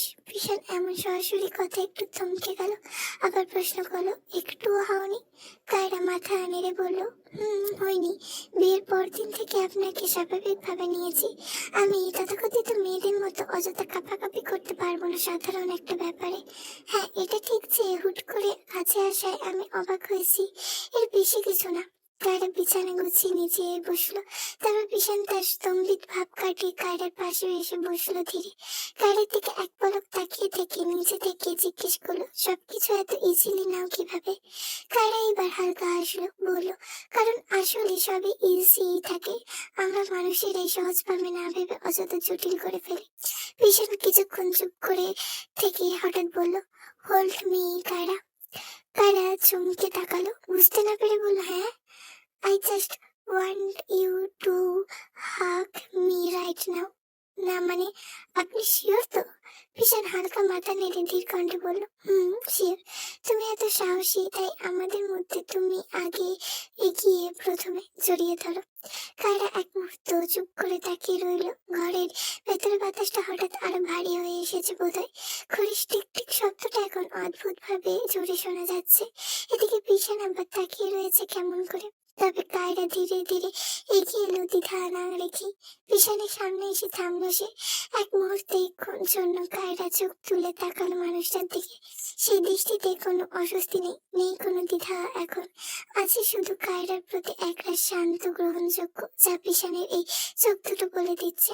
তারপর খুব ধীরে কায়রা পিছনকে জড়িয়ে ধরলো। পিছনের বুকে কাজটা মাথা রেখে এক অদৃশ্য টান অনুভব করলো কায়রা, যেখানে কোনো অস্বস্তি নেই, কোনো অতিরঞ্জন নেই, শুধু দুজনে মানুষের মধ্যেকার এক অদ্ভুত স্বস্তিবোধ মিশে আছে। পিছন প্রথমে একটু স্থির হয়ে হলো, নিজেকে ধাতস্থ করলো।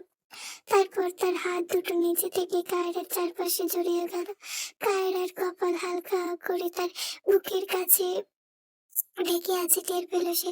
তার দূরত্ব রইল না দুজনের, একবার দুজনে স্পন্দন সমান গতিতে দৌড়াচ্ছে। অনুভূতিটা ঠিক কেমন তা দুজনের কেউ ঠাউর করতে পারলো না। কিছুক্ষণ তারা ওইভাবে থাকার পর একটা সময় বিছানাতে মাথা ঠেকলো দুজনের। কারা অনুভব করেছিল পুরুষালী স্পর্শ তার কপাল ছিল সর্বপ্রথম। এরপর মানুষটা নির্ঘৃণ হলো, একের পর এক স্পর্শের আধিপত্য বিস্তার করতে তার সমস্ত কায়া জুড়ে। সে রাতে অস্বস্তি সংকোচন নামক শব্দ চিরতরে দূর হলো তাদের মাঝে। একটু ব্যথাময় হলো না, আর একাত্ম হলো দুজনে অজানা অনুভূতির স্রোতে। কায়রা এগিয়ে গেল নিজের মতো, আর পিছন শুধু থেকে গেল ওর হয়ে। নেশার স্নেহের পরশ ফলানোর মাধ্যমে উপযোগা অনুভূতি সায় দিয়েছে। দীর্ঘ রজনী পেরিয়েছে অনেকক্ষণ। কায়রা সকাল সকাল ঘুম থেকে উঠে গেল। পিছনের ওঠার নামগন্ধ নেই। অনেকদিন পর আজ বেঘরে ঘুমাচ্ছে মানুষটা। বহুদিন পর এমন নির্ভার গভীর নিদ্রা নেমে এসেছে তার দুটো চোখে। আজ তার ঘুম ভাঙার তাড়া নেই। পিছনের উন্মাদ পেশিবহুল শরীরটা উপর হয়ে আছে বিছানায়। বলিষ্ঠ চওড়া পেশিবহুল শরীরটা আর কাঁধ দৃশ্যমান, যেখানে ক্ষীণ আড়ের দাগ, আঁচড়ের দাগ দেখা যাচ্ছে। সাদা চাদরে ঢাকা কোমর থেকে নিচের অংশ, আর উন্মুক্ত পিঠ জুড়ে এক অদম্য পুরুষালী আবেগ। সব মিলিয়ে এক জীবন্ত ভাস্কর্যের চেয়ে কম নয়। ক্রমে ক্রমে নিঃশ্বাসের সাথে ভারিক্কি শরীরটা ওঠানামা করছে। এরপর ম্যানলি ভঙ্গি বলা চলে। নিয়মিত শারীরিক কসরত করার দরুন পুরুষালী উন্মুক্ত শরীরটা বরাবর আকর্ষণীয় লাগে। দরজার সতর্কতার সাথে নিঃশব্দে খুলে কায়রা ধীরে পায়ে কফি নিয়ে আসে। হাতে ধোয়া ওঠা গরম কফির কাপ। কায়রা এগিয়ে এসে বেডসাইড টেবিলের ওপর কাপটা রেখে এক মুহূর্ত থামে। এরপর চেয়ে থাকে মানুষটার দিকে বিমুগ্ধ নয়নে। এদিকে কায়রার সদ্য গোসল করা শরীর সতেজতায় ফুরফুর লাগছে ভীষণ। মাথার জড়ানো তোয়ালে বয়ে টপটপ পানি পড়ছে বিছানার কোণে। এরপর ধীরে পায়ে বিছানায় উঠে বসে কায়রা। একটু ঝুঁকে আসে বিছানার দিকে। তারপর অত্যন্ত মৃদু, প্রায় নিঃশব্দ নিঃশ্বাস স্পর্শে তার ঠোঁট ছুঁয়ে যায় বিছানের গাল। মুহূর্তেই সে চট করে সরে আসে। এই মুহূর্তটাকে দীর্ঘায়িত করে রাখার প্রয়োজন নেই, পাছে না ধমক চটে কপালে। এইসব অযাচিত ভাবনায় কায়রা দ্রুত সরে বসে। নিজের উন্মাদ কাজকর্মে নিজে হাসলো কায়রা। আজ কায়রার সকালটা পাক্কা সারি সংসারী মেয়ের মতন শুরু হয়েছে। সকালে উঠে রান্না বান্না সেরে গোসল করছে সে। যার তরুণ মাথায় এখনো তোয়ালে জড়ানো। যদিও তার আগেই গোসল করা উচিত ছিল, কিন্তু রান্না করার পর ঘেমে নিয়ে বসে থাকাও সম্ভব নয়। রান্না শেষে একেবারে গোসল করছে। তারপর বাচ্চা দুটোকে যথাসময় খাইয়ে পাঠিয়ে দিয়েছে স্কুলে। এমন ভাবনায় ডুবে থাকার মাঝে বিছানায় সামান্য নড়চড় টের পেল কায়রা। ঘুম ভাঙনে ধীরে ধীরে পাশ ফিরে কাঁধ হয়ে চোখ কুঁচকে তাকালো পিছন। অর্ধনিদ্রায় আবেগ এখনো তার দৃষ্টিতে লেপ্টে আছে। কায়রা সেই দিকে তাকিয়ে একগাল হাসি ছড়িয়ে নরম স্বরে বলে উঠল, গুড মর্নিং। আপনাকে এই প্রথম এত দেরিতে ঘুম থেকে উঠতে দেখছি। 11টা বাজে এখন। ভীষণ ভ্রু কুচকে তাকালো মেয়েটির দিকে। বোধ ফিরে কায়রার কথা শুনে নজর ঘুরিয়ে দেয়াল ঘড়ির দিকে তাকাতেই চোখ কপালে উঠে যায় পিছনের। মস্তিষ্ক বার্তা পাঠাতেই মুহূর্তের মধ্যেই ধপ করে উঠে বসে সে। বিস্ময় আর উৎকণ্ঠা একসাথে গলায় ভিড় জমালো। মাই গড, এত লেট করলাম কিভাবে আমি? আজ তো 9:30 থেকে বিহার এক্সাম ছিল, বিভানের স্কুলও আছে। আমি কিভাবে? কায়রা প্রথমে ভড়কে গেল। পিছনের অস্থিরতা থামিয়ে সে কোমল কণ্ঠে বলল, রিল্যাক্স রিল্যাক্স। প্রিয়া আর বিভান সময় মতো স্কুলে পাঠিয়ে দিয়েছি আমি, ড্রাইভার আঙ্কেলের সাথে গেছে ওরা, আপনি একদম চিন্তা করবেন না। ঈশান একটু থেমে তাকালো কায়রার দিকে, বিস্ময় রেখা এখনো চোখে লেগে আছে। স্কুলে পাঠিয়ে দিয়েছো, কিন্তু ওরা কি খেয়েছে? খালা তো আসবে না 2 দিন। কায়রা চোখ মুখে এখন গর্বের রেখা। আজ বহুত কাজ করেছে সে, তাই নিজের উপর প্রসন্ন হয়ে নিজেই বলল, আমি রান্না করেছি সকালে, ব্রেকফাস্ট করে তবে পাঠিয়েছি বাচ্চাদের। খালাকে এমনিতেও রান্না করতে দিই না, আজও সব আমি করেছি, আর এখন থেকে আমি করব। এই আমি বলার মধ্যে একটা অদ্ভুত জোর ছিল কায়রার। পেশেন্টটা বুঝে কিছুক্ষণ চুপ করে তাকিয়ে থেকে ধীরে জিজ্ঞেস করলো, এসব রেসপন্সিবিলিটি থেকে করছো? কায়রা হালকা হেসে বেশ জোর দিয়ে বলল, কেন, আমার কি করা উচিত নয়? তাছাড়া এইসব আমি দায়িত্ববোধ থেকে করছি না, ভালো লাগে বলেই করছি। এই সংসারটা আমার, বাচ্চাগুলো আমার, আর আপনিও তো আমারই। কায়রার কণ্ঠে গভীরতা, এক অনুযাচিত অধিকার এবং এক নির্ভেজাল আপাতত ছিল, যা বুঝতে পেরে ভীষণ এবার আর অবাক হলো না, বরং অজান্তেই তার ঠোঁটের কোণে ফুটে উঠল স্নিগ্ধ হাসি। কায়রা তখন কিছুটা এগিয়ে এসে গভীর চোখে তাকালো ভীষণের দিকে, কৌতূহলের মৃদু ছোঁয়া তার কণ্ঠে। আচ্ছা, আমি না অনেকদিন ধরে একটা জিনিস নোটিস করেছি, আপনাকে দেখতে কেমন যেন ফরেনার লাগে, পুরো দেশি লাগে না, কেন বলুন তো? তাছাড়া আপনার আর বিহার চোখের মনির রংটা এমন কেন? ভীষণ মৃদু শ্বাস ফেললো, শান্ত স্বরে জবাব দিল, অ্যাকচুয়ালি আমার মা রাশিয়ান ছিল, তাই ছোটবেলা থেকে সবাই বলতো আমি নাকি পুরোপুরি মায়ের মতো হয়েছি। তবে প্রীতিশা বাবার মতো হয়েছিল, সেই সময় বিহা প্রায় আমার মতোই দেখতে, কিন্তু বিভানও ওর মায়ের মতো হয়েছে। সব শুনে কায়রা ধীরে মাথা নাড়ালো। এবার সে বুঝেছে আসল কাহিনী, তার বরের এমন রূপের রহস্য আছে জানলো সে। ঠিক ঠোঁট চেপে হাসলো কায়রা। এবার তার নজর গেল পিছনের দিকে। লোকটার ঊর্ধ্বাংশ অনাবৃত কায়রার সামনে। নিজের ঘরে বরের এমন সুন্দর বডি সডিতে কায়রা আবার ঘায়েল হলো। তাই কায়রা আবারও দেখতে লাগলো পিছনকে, এই সেই একই রকম বেপরোয়া চাহনিতে। পিছনটা বুঝতে পেরে গলা খাকারি দিয়ে বলল, আবার এইভাবে দেখছো? কারা দেখতে ব্যাঘাত ঘটায় সে উল্টো রেগে বলল, সবসময় এমন করেন কেন আপনি? ঠিক মতো দেখতেই দেন না আমাকে। ভীষণ থতমত খেয়ে সামান্য বিস্ময়কর স্বরে বলল, আশ্চর্য, আমার দিকে এভাবে তাকিয়ে এত কি দেখছো তুমি? কারা ঠোঁট ফুলিয়ে বলল, আমার ভালো লাগে তাই দেখি, তাছাড়া আমার স্বামীর দিকে দেখবো না তো কি পর পুরুষকে দিকে তাকাবো? কথাটা শুনে বিশানি সবসময়ের মতো কুচকানো কপাল ধীরে ধীরে মসৃণ হয়ে এলো। কায়রার পাগলামি বুঝে ঠোঁটের কোণে নরম হাসি ফুটে উঠলো না চাইতো। এবার কঠিন থেকে একটু নরম হলো ভীষণ, তাই ভীষণ হাত বাড়িয়ে কায়রাকে নিজের দিকে টেনে মৃদু গলায় বলল, না প্লিজ, আমাকে দেখো তুমি, আর সত্যিই তো আমাকেই তো দেখবে, রাইট রাইট। ভীষণের আহ্লাদ পেয়ে সুর সুর করে কায়রা বিড়াল ছানার মতো পিছনের বুকে লেপটে গেল। এই বুকে কায়রা স্বস্তির খোঁজ পেয়েছে কাল, এখন থেকে রোজ পাবে, বাধা নেই আর। কায়রার চুলে হাত বুলিয়ে দিতে দিতে এরকম ভীষণ নীরের স্বরে বলল, thank you Kayra, thank you for all of this. বিনিময় কায়রা প্রসন্ন হলো। খানিকক্ষণ পর পিছনের বুকের উষ্ণতা থেকে ধীরে ধীরে মাথা তুলল সে। টেবিলে রাখা এতক্ষণে ঠান্ডা হয়ে যাওয়া কফির দিকে তাকে মৃদু আহাজারি করতে করতে বলল, উফ, আপনার জন্য কফি এনেছিলাম, ঠান্ডা হয়ে গেল। পিছন সেই দিকে বিন্দু মাত্র ভ্রুক্ষেপ না করে বিছানা ছেড়ে উঠে দাঁড়ায়। এরপর একগাল হেসে অনুনয়ে মেশানো স্বরে বলল, কফিটা আরেকবার গরম করা যাবে ওয়াইফি? তারা মুহূর্তেই গলে গেল ভীষণ বিগলিত হাসিতে। তাই দ্রুত বেগে সে উচ্ছ্বাসিত হয়ে বলল, অবশ্যই, আপনার এত সুন্দর হাসি দেখার জন্য হলেও বারবার কফি ঠান্ডা হোক, এজন্য বারবার কফি গরম করতে রাজি আমি। কাবির আজ দুপুরে খেয়ে দিয়ে সেই যে ল্যাপটপ নিয়ে বসেছে, আর ওঠার নাম নেই তার। বিকেল হয়ে এসেছে, তাও রেহাই নেই সেই যন্ত্রণার। অবশ্য শুধু শুধু ল্যাপটপ চালাচ্ছে না, গুরুত্বপূর্ণ কাজ করছে সে। কাবিরকে এভাবে প্রফেশনালি ল্যাপটপ চালাতে এই প্রথম দেখছে প্রতিশা। এমনি কাবিরের যে এত দামি ল্যাপটপ আছে তাও জানতো না সে। কাবির নিজের পেশার পাশাপাশি ফিনান্সিয়াল কাজ জানালো প্রতিশা। শুরু অবশ্য অবাক হয়নি, কারণ প্রীতিশা জানে কাবির বেটা মাল্টি ট্যালেন্টেড, অনেক গুণ আছে তার। প্রীতিশা পড়ার টেবিলে বসলেও মনোযোগ থাকছে না, ঘুরে ফিরে সে কাবিরকেই দেখছে। প্রীতিশার বেহায়া চোখ দুটো ব্যস্ত কাবিরকে তার মোটেও ভালো লাগছে না। বই একটু জ্বালাবে, কথা বলবে। গত কয়েক ঘন্টা যাবৎ প্রীতিশা ভীষণ মিস করছে এইসব, কিন্তু কাব্যের গুরুত্বপূর্ণ কাজ করছে বলে প্রীতিশা মুখে কুলু পেটে বসে আছে। এদিকে বেচারি পড়েছে মহাফ্যাসাদে, কিছু বলতেও পারছে না, থাকতেও পারছে না। আদুরে বিছানায় বসে থাকা কাব্যের হাঁটুর ওপর ল্যাপটপ নিয়ে ভীষণ মনোযোগী। সে কাজে মনোযোগ দিল, বউয়ের হাবভাব লক্ষ্য করেছিল।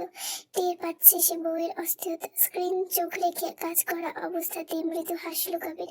কয়েক মুহূর্ত পর ল্যাপটপ ক্লোজ করে সে প্রীতিশার দিকে ঘুরে বসে। প্রীতিশা তখন ওনার কোনা আঙ্গুলে পেঁচিয়ে আনমনে খেলছিল। কাবির সেদিকে তাকিয়ে বলল, আজকে ম্যাডাম বহুত পড়াশোনা করলেন মনে হয়। আকস্মাৎ কাবিরের গলা পেয়ে মৃদু কেঁপে উঠে প্রীতিশার তনু মন। কাবিরের দিকে ঘুরে তাকিয়ে প্রসঙ্গ বদলে জিজ্ঞেস করে, তোমার কাজ শেষ? কাবির উঠে দাঁড়িয়ে হাত পা শূন্য তুলে এই পাশ ওপাশ মোছায়, তারপর ছোট্ট করে জবাব দেয়, জি। এই ফাইন্যান্সিয়াল মাসিক ইনকাম কত তোমার? এমনিতে 70-80, নিয়মিত ক্লায়েন্ট পাইলে লাখ ছাড়ে। প্রীতিশা বিস্ময় হলো, কি ভেবে জানো তেরে এসে কাবিরের বাহুতে চাপড় মেরে দাঁত কটমট করে বলল, তাহলে সিনেমার মতন অভাবের কাহিনী শোনাও কেন?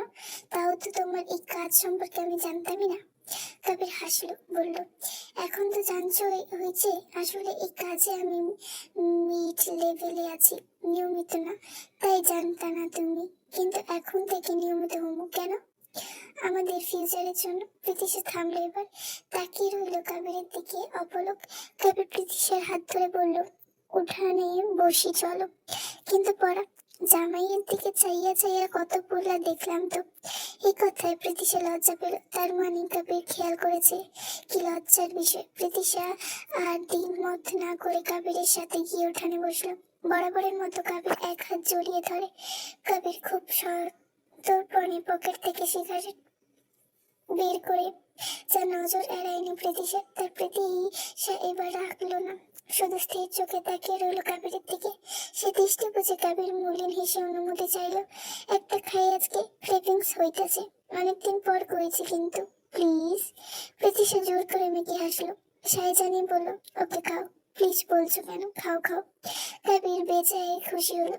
আসলে অনেকদিন পর একটা সুখ টান দিতে পারবে মনে হচ্ছে। বিয়ের পর বউয়ের জ্বালায় সিগারেট নামক বন্ধুকে ভুলেই গেছিল কাবির। কথা দিয়েছিল প্রীতিশাকে এসব কোনোদিন খাবে না, ইচ্ছে হলো তাই আজ অনুমতি নিয়েছে। যাক, আজ তো সুযোগ পেয়েছে। যেই না কাবির একটা সিগারেট বের করতে যাবে, পাশ থেকে প্রীতিশা আরেকটা সিগারেট নিয়ে ঠোঁটে গুছে বলল, চলো আজকে আরেকটা এক্সপেরিমেন্ট করি তোমার সাথে। আমিও দেখি কত স্বাদের। লাইটার বের করো জলদি। কাবির হতবিহ্বল হয়ে যায়। চোয়াল খুলে পড়ার মতন উপক্রম তার। বউটা কি চালাক হয়ে যাচ্ছে দিন দিন, নাকি ভয় ডর কমে যাচ্ছে? নরম সরম প্রীতিশা মাঝে মাঝেই আজকাল কাবিরকে অবাক করে দেয়। এই যেমন আজ করলো। এবার বুঝছে কাবির যে কেন প্রীতিশা অনুমতি দিল। এরপর মেয়েটার ঠোঁটে সিগারেট খোঁজা দেখে কাবির চট করে তা ফেলে দেয়। এরপর পুরো বাক্সটাই ফেলে দেয়। বুঝেছে এইসব তার কপালে নেই। চুপসে যায় মুখটা, তবে কটমট কণ্ঠে বলে, চালাকি করলে আমার সাথে, ইদানিং বহুত চালাক হইয়া গেছে প্রীতি। প্রীতিশা ফিচ করে হাসলো। বেশ জব্দ হয়েছে শার্টটা। আর জীবনে এইসব ছাই পাশ খেতে চাইবে না বলে মনে হয় না। কাবির চুপসে যাওয়ার মুখ থেকে প্রীতিশা এবার কাবিরের কোলে চড়ে বসলো। ভীষণ আহ্লাদি হয়ে কাবিরের গলা জড়িয়ে বলল, চালাকি ভাবলে চালাকি, আমার কথা, তোমার সব ভালোটুকু আমার, আর খারাপটা কেউ আমি ভালো করে নিজের করে নেব। যেহেতু এই সিগারেটে খাওয়ার তোমার খারাপ অভ্যাস, সেহেতু এটা ছাড়ানো আমার বউগত দায়িত্ব। কথাগুলো শুনতে শুনতে কাবির চেয়ে রইল অপলক। রাগ না অন্য কিছু বোঝা গেল না, তবে প্রীতিশা ভাবলো রাগ করছে বোধহয় কাবির, তাই নিচেও সামান্য চটে গিয়ে বলল, রাগ করলে নাকি? এমন হুটহাট রেগে যাও কেন? এই রাগ ছাড়া আর পারো কি বলো তো? কাবির ভুল পাল্টালো মুহূর্তে। প্রীতিশার কোমর আঁকড়ে নিজের আরো কাছে টেনে বলল, আমি অনেক সুন্দর আদর করতে পারি, দেখবে নাকি খালি কও? প্রীতিশা চমকালো। এমন পুরুষালী গভীর কণ্ঠে এই গলার স্বর পরিচিত। তার উদ্দেশ্য বুঝে কোল ছেড়ে উঠতে চাইল সে। আরো রুষ্ট হয়ে খানিকটা ছটফটিয়ে বলল, না না, এমন কিছু দেখবো না, আজকে আর বলছি না আমি। তুমি এই তোমার কথা রাখোনি কবির, সেসব কিন্তু ভুলিনি আমি। কবির প্রীতিশার নরম গালে নাক ডুবিয়ে জিজ্ঞেস করে, কোন কথা রাখিনি? প্রীতিশা মৃদু কাঁদো কাঁদো হয়ে বলল, তুমি ওই দিন ফুল আনোনি। কবির বেশ জোরেই হেসে বলল, এরপর বলল, আসলে ওই দিন ভালোবাসার ক্রেভিংস উঠেছিল, তখন ফুল টুলের কথা কি আর মাথায় থাকে? সিগারেটের ক্রেভিংস সামলানো যায়, কিন্তু ভালোবাসা যায় না সোনা, ইউ নো ভেরি ওয়েল। একটা স্নিগ্ধ বিকেল কেটেছে, আলোর রেশ নামতে শুরু করেছে, সূর্যাস্ত হতে খুব বেশিক্ষণ বাকি নেই। বিভান মাঠ থেকে ফিরেছে মাত্রই। ক্রিকেট খেলতে গিয়েছিল সে। বাড়ি ফিরে যথাস্থানে ব্যাটটা হেলাই দিয়ে রাখে, এরপর কায়রার কাছে চলে যায়। কিন্তু ড্রয়িং রুমে গিয়ে এসে অবাক। বিভানের চোখ বড় বড় হয়ে যায় সামনের দৃশ্য দেখে, কারণ কায়রা টেবিলের ওপর উঠে দাঁড়িয়ে লাইট দিয়ে কিছু একটা করছে। বিভান হতদন্ত হয়ে এগিয়ে আসে। এসব কি করছো মম? তোমার পায়ে যে এমনিতেই প্রবলেম, আর এর মধ্যে তুমি। কায়রা পিছু ফিরে এক পলক বিভানকে দেখে অবাক, আবার কাজে হাত চালিয়ে বলে, সমস্যা নেই বাচ্চা, পড়বো না আমি, বাম পায়ে ব্যালেন্স করা শিখেছি। বিভান নাছর বান্দা হয়ে বলল, তবু দরকার নেই, নেমে আসো, পাপা দেখলে খুব বকবে। কায়রা কাজ শেষ করে নেমে আসে, তারপর ছোট্ট ছোট্ট চোখে তাকিয়ে বলে, তোমার পাপাকে আমি ভয় পাই নাকি? এই তো একটা গুরুত্বপূর্ণ কাজ শেষ করলাম, এই রুমের লাইট নষ্ট হয়ে গেছিল, আমি অন্য একটা নতুন বাল্ব লাগিয়ে দিলাম। বিভান ভ্রু উঁচিয়ে জিজ্ঞেস করলো, আচ্ছা এক মিনিট, কি বলে তুমি পাপাকে ভয় পাও না? নোপ, সেই দিন তো দেখলাম পাপার ধমক খেয়ে পড়তে বসলে, ওটা কি ছিল তাহলে? কায়রা ঠোঁট চেপে বললো, তুমি আমাকে পচাচ্ছ? I am just kidding. Kaira আবার ছোট্ট ছোট্ট চোখে তাকায়। বিভান এবার হাতের কোটটা সামনে বাড়িয়ে বলল, তুমি কি সিঙ্গারা খাও? একদম গরম গরম এনেছি। কায়রা উজ্জ্বল চোখে ঠোঙা থেকে একটা সিঙ্গারা খপ করে নিয়ে বলল, খাবো না মানে? এটা আবার জিজ্ঞেস করার মতো কথা নাকি? বিভান নিজেও কায়রার পাশে বসে খেতে খেতে বলল, কি জানি, তাও জিজ্ঞেস করে নিলাম। খেতে গিয়েও কায়রা একবার শোধালো, প্রিয়া খাবে না? ওর জন্য রেখে দিই। বিভান নাক চোখ করে বলল, না, আপু ডায়েট করে, এসব বাইরের খাবার খায় না। এবার কায়রা বেশ ভাবুক স্বরে বলল, হাইজিন ফ্যামিলিতে তুমি একমাত্র আছো যে কিছুটা আমার মতো। বিভান দুষ্টু হেসে বলল, এই কথাটা ঠিক, কিছুটা না, বলো পুরোটাই, কারণ তুমি আমারই মতো পড়া আছো। তোমার মতো আমিও পাপার কাছে পড়া নিয়ে ধমক খাই। কায়রামে কি রাগ দেখালো, হয়েছে হয়েছে, আর পচিও না আমায়। কথাবার্তার মাঝে প্রিমা চলে আসে, তার হাত ভর্তি শপিং ব্যাগ, বোঝাই যাচ্ছে শপিং করে এসেছে। তা দেখে বিভান উঠে দাঁড়িয়ে যেতে যেতে জিজ্ঞেস করে, শপিং করলে নাকি মিমি? প্রিমা সোফায় বসে আরাম করে, মাথা নেড়ে উত্তর দেয়, হ্যাঁ রে, মুড অফ ছিল তাই শপিং করলাম। বিভান চলে গেল। কায়রা উঠে দাঁড়িয়ে দরজার দিকে পা বাড়ায়। এই মহিলার সাথে কথা বলার বিন্দু মাত্র ইচ্ছে নেই কায়রার, কিন্তু যাওয়ার পথে প্রিমা পথরোধ করে হাত বাড়িয়ে ধরে বলে, দাঁড়াও, কোথায় যাচ্ছ? 2 দিন হলো এসেছি, কিন্তু তোমার সাথে কথা হচ্ছে না। কায়রা ফুস করে শ্বাস ফেলে, এবার আর গেল না সে। মেকি হেসে প্রিমার ঠিক পাশেই বসলো, তারপর মৃদু গলায় বলল, এখন কি ফ্রি আছি আমি, কিছু গল্প করব, বলুন। প্রিমা বাঁকা হাসলো, প্রথমে প্রশংসা করে বলল, শাড়ি পরেছো, সুন্দর লাগছে দেখতে। কায়রা বিস্ময় কণ্ঠে বলল, থ্যাংক ইউ। পরক্ষণে প্রিমা দুম করে বলে বসে, এই সংসারে একটা অনেক রেভিং দাও তো, ভালো লাগলে পরে সংসারের অধিকার ফলাবো। কায়রা অবাক হলো না এমন কথায়, যেন তৈরি ছিল সে উত্তর দিতে। সুউচ্চ গলায় বলল, সংসারের রিভিউটা দেই, আমার মনের মতন সংসার পেয়েছি, যেমনটা চেয়েছি ঠিক তেমনটা। আর আপনার দ্বিতীয় প্রশ্ন হয়নি, উত্তর দেব কি করে আমি? আপনি বলতে পারেন এটা পৃথা আপা সংসার ছিল, এটা আমি মানি, কিন্তু সে তো নেই, তার স্মৃতি আছে, সে স্মৃতি সারা জীবন থাকুক, কিন্তু বর্তমানে এটা কায়রার সংসার, শুধুমাত্র কায়রার অধিকার আছে আমার। প্রিমা ঠোঁট বাঁকিয়ে বলল, ভীষণ পজিটিভ তুমি, বুঝলাম। আচ্ছা, একটা গোপন কথা জিজ্ঞেস করি, আমার মেয়ে তো, আশা করি তুমি লজ্জা পাবে না। কায়রা সামনে ভ্রু কোচকালো, কি এমন গোপন কথা? তবে ঘাবড়ে না গিয়ে বলল, করুন জিজ্ঞেস, শুনি আপনার গোপন কথা। প্রিমা একবার আশেপাশে চোখ বুলিয়ে নিচু স্বরে বলল, তুমি আর ভীষণ কাছাকাছি এসেছো, সত্যিটা বলবে? কায়রা এবারে চমকালো, থমকালো। এসব কোন ধরনের প্রশ্ন? কান ঝাঝা করে উঠলো কায়রার। পরক্ষণে নিজেকে সামনে নিল সে। না, এই মহিলাকে শিক্ষা দিতে হবে। তারা বেশ জোর গলায় বলল, এসেছি। প্রিমা ব্যাপারটা বিশ্বাস করতে চাইলো না, চোখ সরু করে বলল, মিথ্যে বলছো? কায়রা রাগ হলো এবার। সে কেন মিথ্যে বলবে? আশ্চর্য। রেখে মেখে কায়রা হিসিয়ে বলল, মিথ্যে বলি না আমি। ওয়েট, আমাকে মার্ক দেখাই আমার শরীরের, এই যে দেখুন। এই বলে কায়রা শাড়ির আঁচল সরাতে গেলে প্রিমা আটকে উঠে তাড়াহুড়ো করে বলে, no no no no, please, লাগবে না। কায়রা বাঁকা হেসে বলল, কেন দেখায় না? লজ্জা পাচ্ছেন কেন? আমরা মেয়ে মেয়ে তো। সন্ধ্যা পেরিয়ে গেছে অনেক আগে। এখন আর আকাশে দিনে সেই উজ্জ্বল আলো নেই। দিনের উজ্জ্বলতা ম্লান হয়ে এসেছে ধীরে ধীরে। আকাশের রং এখন কোথাও ধূসর, কোথাও বা কালচে ছায়ার মতো। দূরে গাছপালাগুলো অস্পষ্ট হয়ে আসছে। শহরের প্রতিটি ঘরের জানলার ভেতরে আলো জ্বলে উঠলেও বাইরের আলো হারিয়ে যাচ্ছে বরাবরের মতো। একটা শান্ত, একটু বিস্ময় সন্ধ্যার পর প্রকৃতির রাত নামানোর প্রস্তুতি করছে। কাবিরের ঘরের ভেতর আধো আলো জ্বলছে। বিছানায় উপর হয়ে ভার সন্ধ্যায় শুয়ে আছে কাবির। পরনে সাদামাটা টি শার্ট আর আরামদায়ক লুঙ্গি। তার শরীরটা আজ ভারী ক্লান্ত সারাদিনের খাটাখাটুনিতে।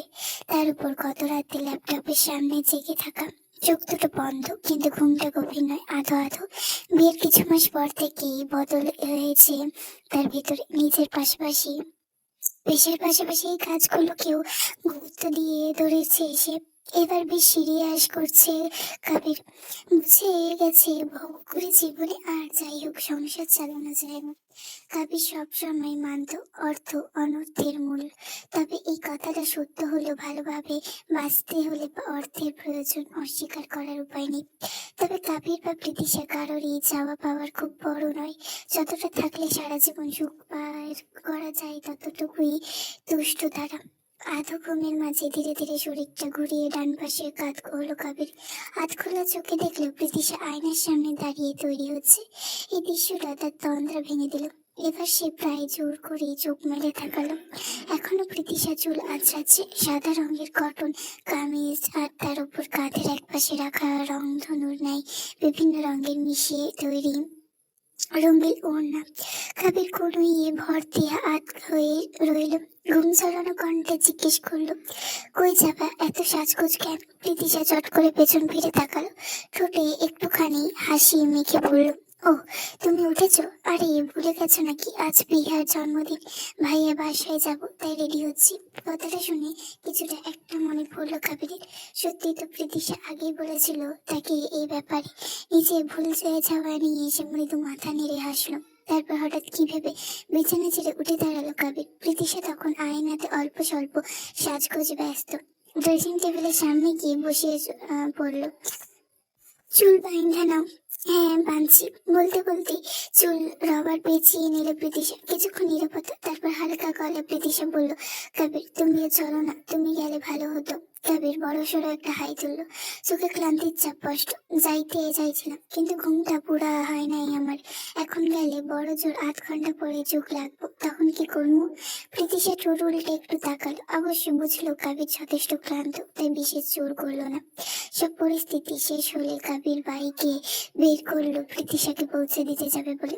প্রীতিশাকে লেডিস জুতো পরতে দেখে কাবির বলল, পায়ের গোড়ায় হিলে গেছে না তোমার? ব্যথা পাবা তো এই জুতা পরলে। শুভ বড় আজকের মতন। প্রীতিশা মাথা নেড়ে জুতোটা তুলে রেখে শুয়ে বের করলো। তবে বিপত্তি ঘটে ফিতে বাঁধার সময়। পরে না প্রীতিশার লেশ বাঁধতে। এসব কাবির অজানা নয়, তাই মেয়েটার বলার আগেই কাবির এক হাঁটু গেড়ে বসে সুর লেস দুটো বেঁধে দেয়। এই কেয়ারিং কাবিরকে দেখে আরেকবার টুস করে প্রেমে পড়ে যায় প্রীতিশা। মনে মনে ঠাস ঠাস করে কাবিরকে সখানেক চুমুও দিয়ে ফেলে সে।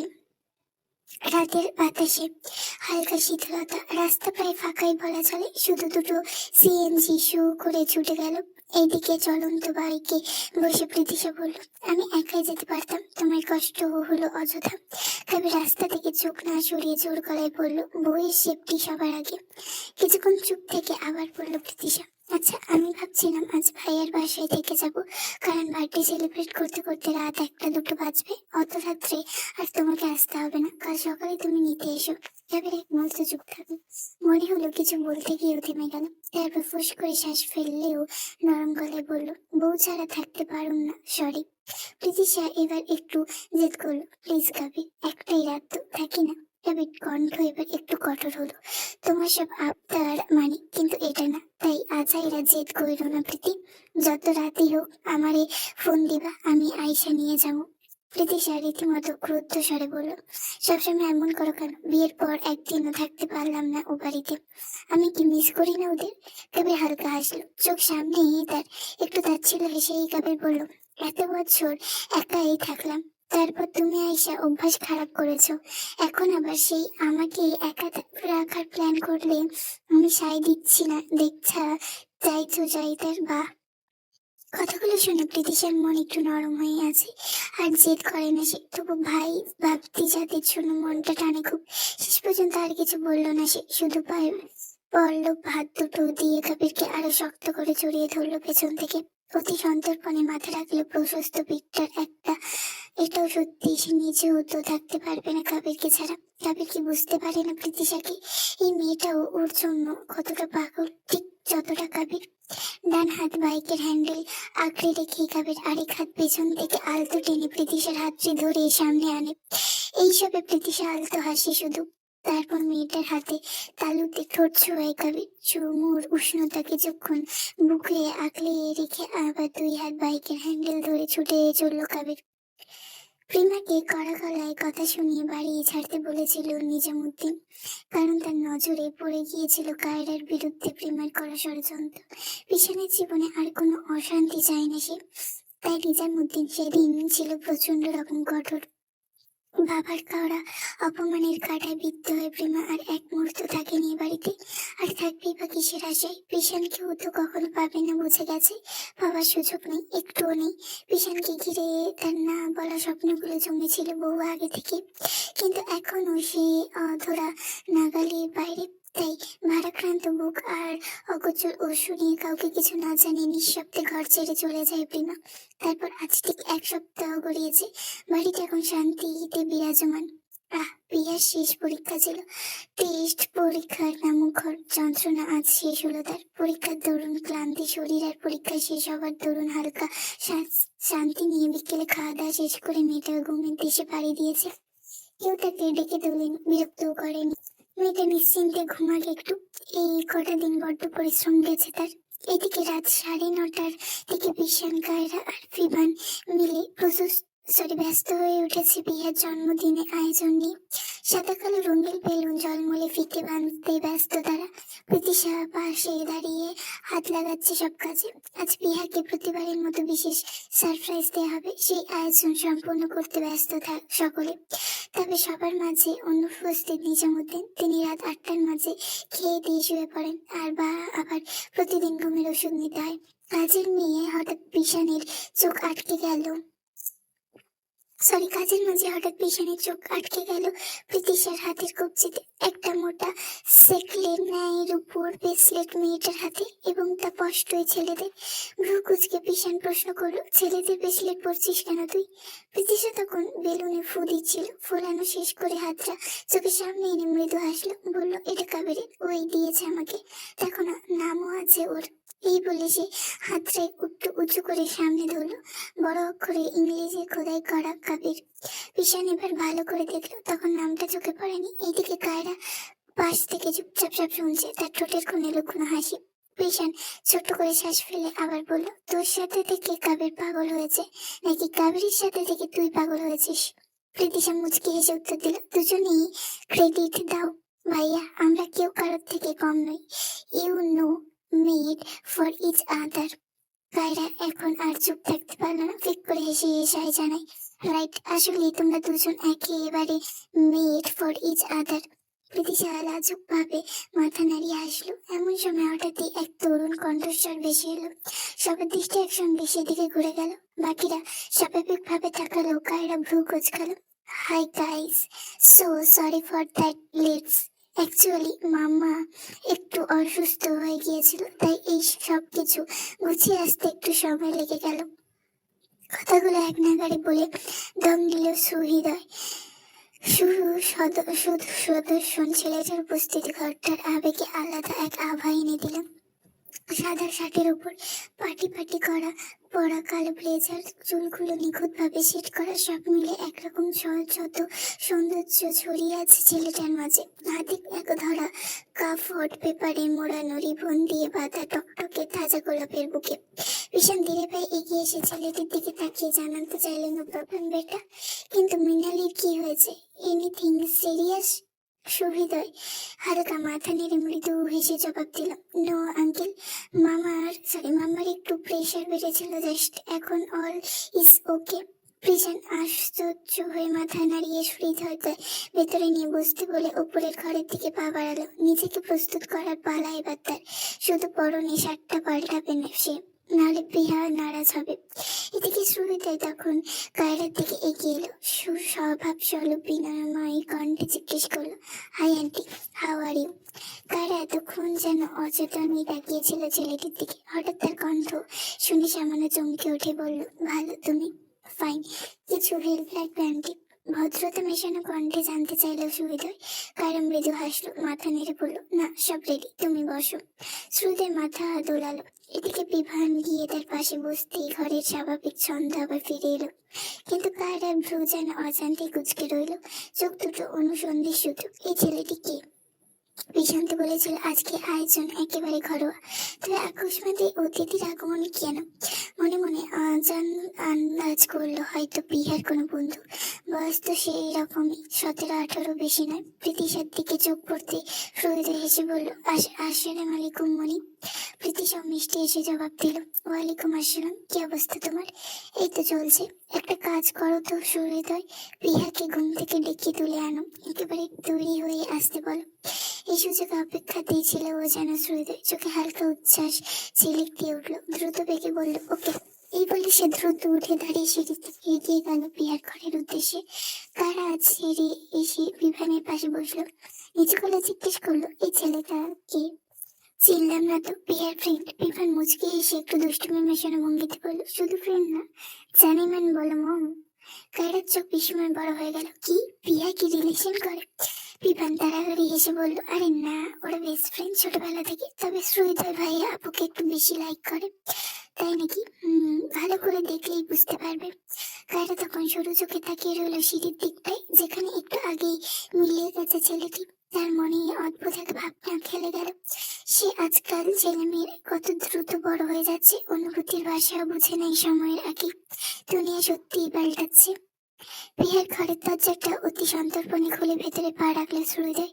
ঘরের ভেতরের আলো মৃদু নরম। প্রিয়া চিত হয়ে ঘুমিয়েছিল বাচ্চাদের মতো। সুহৃদয় কিছুক্ষণ তাকিয়ে রইল ওর দিকে। প্রিয়ার ঘুমন্ত মুখটা ডিজনি প্রিন্সেস সো হোয়াইটের মতো লাগছে। প্রিয়া অত্যাধিক ফর্সা, তার চোখের ভিন্ন রঙের মনের জন্য এই নামটা ভীষণ শুট করে ওকে। আর হ্যাঁ, স্নো হোয়াইট তো সুহৃদয়ের ব্যক্তিগত স্নো হোয়াইট প্রিয়া। এসব ভেবে ঠোঁটের কোণে এক টুকরো মৃদু হাসি এসে ভিড় করলো তার স্নিগ্ধ মুগ্ধতার ন্যায় সে হাসি। ধীরে ধীরে এগিয়ে গিয়ে এসে প্রিয়ার মাথার কাছে বসলো। তারপর খুব নরম তাই ফিসফিসিয়ে ডাকলো, প্রিয়া, প্রিয়া ওঠ। প্রথমে কোনো সাড়া নেই, আবার ডাকলো ছেলেটা, প্রিয়া ওঠ। 2-3 বার ডাকার পর ঘুমের পরটা একটু একটু করে ভাঙতে শুরু করলো। প্রিয়ার চোখে পাতার কাঁপন পলক ফেলে ফেলে ধীরে ধীরে সে তাকালো। সুহৃদয়কে এত কাছে দেখে এক মুহূর্তে চমকে উঠে বসিয়ে বলল সে। স্বপ্ন ভেঙে বাস্তবটা হঠাৎ এসে ধাক্কা দিয়েছে তাকে। তুই এখানে? প্রিয়ার কাণ্ডে বিস্ময় আর ঘুম জড়ানো বিভ্রান্তি। সুদয় কিছু না বললে পেছন থেকে লুকানো ফুলের তোড়াটা সামনে এগিয়ে দিল আর উচ্ছ্বাসিত স্বরে বলল, happy birthday my snow white. এক মুহূর্তে থমকে গেল প্রিয়া। তারপর যেন হঠাৎ মনে পড়লো আজ তো তার জন্মদিন। প্রিয়া ঘাড় ঘুরিয়ে ঘুরিয়ে দিকে তাকিয়ে দেখলো ঘড়ির কাঁটায় তখন প্রায় 11টার দিকে ছুঁই ছুঁই। বেশ রাত হয়েছে। চুপচাপ সে ফুলের তোড়াটা হাতে নিয়ে পাশে রেখে ধীরে ধীরে বিছানা থেকে উঠে দাঁড়ালো। চোখে তখনও ঘুমে আভা লেগে। তবে শুরুতে পাত্তা না দিয়ে একটা হাই তুলে প্রিয়া জিজ্ঞেস করলো, তুই কখন এলি? মাত্রই। এখন রেডি হও তাড়াতাড়ি, মনি তোকে নিচে যেতে বলেছে। চাচ্ছি এই বলে পিয়া আলমারি প্লাজা খুলে বেশ কিছুক্ষণ খুঁজে অবশেষে বের করলো সাদা রঙের একটা প্রিন্সেস গাউন। নরম কাপড়ের গাউনটা বুকের সঙ্গে আলতো চেপে পাশের রুমের যাওয়ার জন্য পা বাড়াতে হঠাৎ যেন কি মনে পড়লো তার। পদক্ষেপ থেমে গেল মাঝপথেই। ধীরভঙ্গিতে গাউনটা সোফার উপর রেখে আচমকা ঘুরে দাঁড়ালো সে। পর মুহূর্তে ঝড়ের মতো এগিয়ে গিয়ে সুহৃদের সাদের গলার মুঠো করে ধরলো। আচমকা আক্রমণে সুহৃদের খানিকটা চমকে উঠলো। হকচকে বিস্ময় চোখে তাকিয়ে পিহা জামা আগে রাগ হিসিয়ে বলল, সেদিন সিয়ানের সঙ্গে মারামারি করেছিলি কেন? আমি কারণ জিজ্ঞেস করতেই কিছু না বলে চলে গেলি। আমার ইগনোর করার সাহস পেল কিভাবে? রাগে ফুটতে থাকা মেয়েটার চোখ দুটো তখন ঠিক বর্ষার আলোর আগের কালো মেঘের মতো। অথচ সুরতা একটু বিচলিত হলো না, বরং ওর ঠোঁটের কোণে ধীর একটা হাসি ফুটে উঠলো। সে আলতো করে পিয়ার হাত দুটো কলারের উপরে রেখে মৃদু স্বরে বলল, তোকে ইগনোর করার কথা আমি স্বপ্নেও ভাবি না স্নো হোয়াইট। অ্যাকচুয়ালি সেদিন ভীষণ লেগেছিলাম, তাই কিছু বলিনি। মুখ ফসকে রেখে কিছু বলতে তুই তো হার্ড হতি। পিয়া কয়েক সেকেন্ড চুপ রইল, তারপর গভীর একটা শ্বাস ফেলে বলল, আমার আসল প্রশ্নের উত্তর এখনো দিসনি।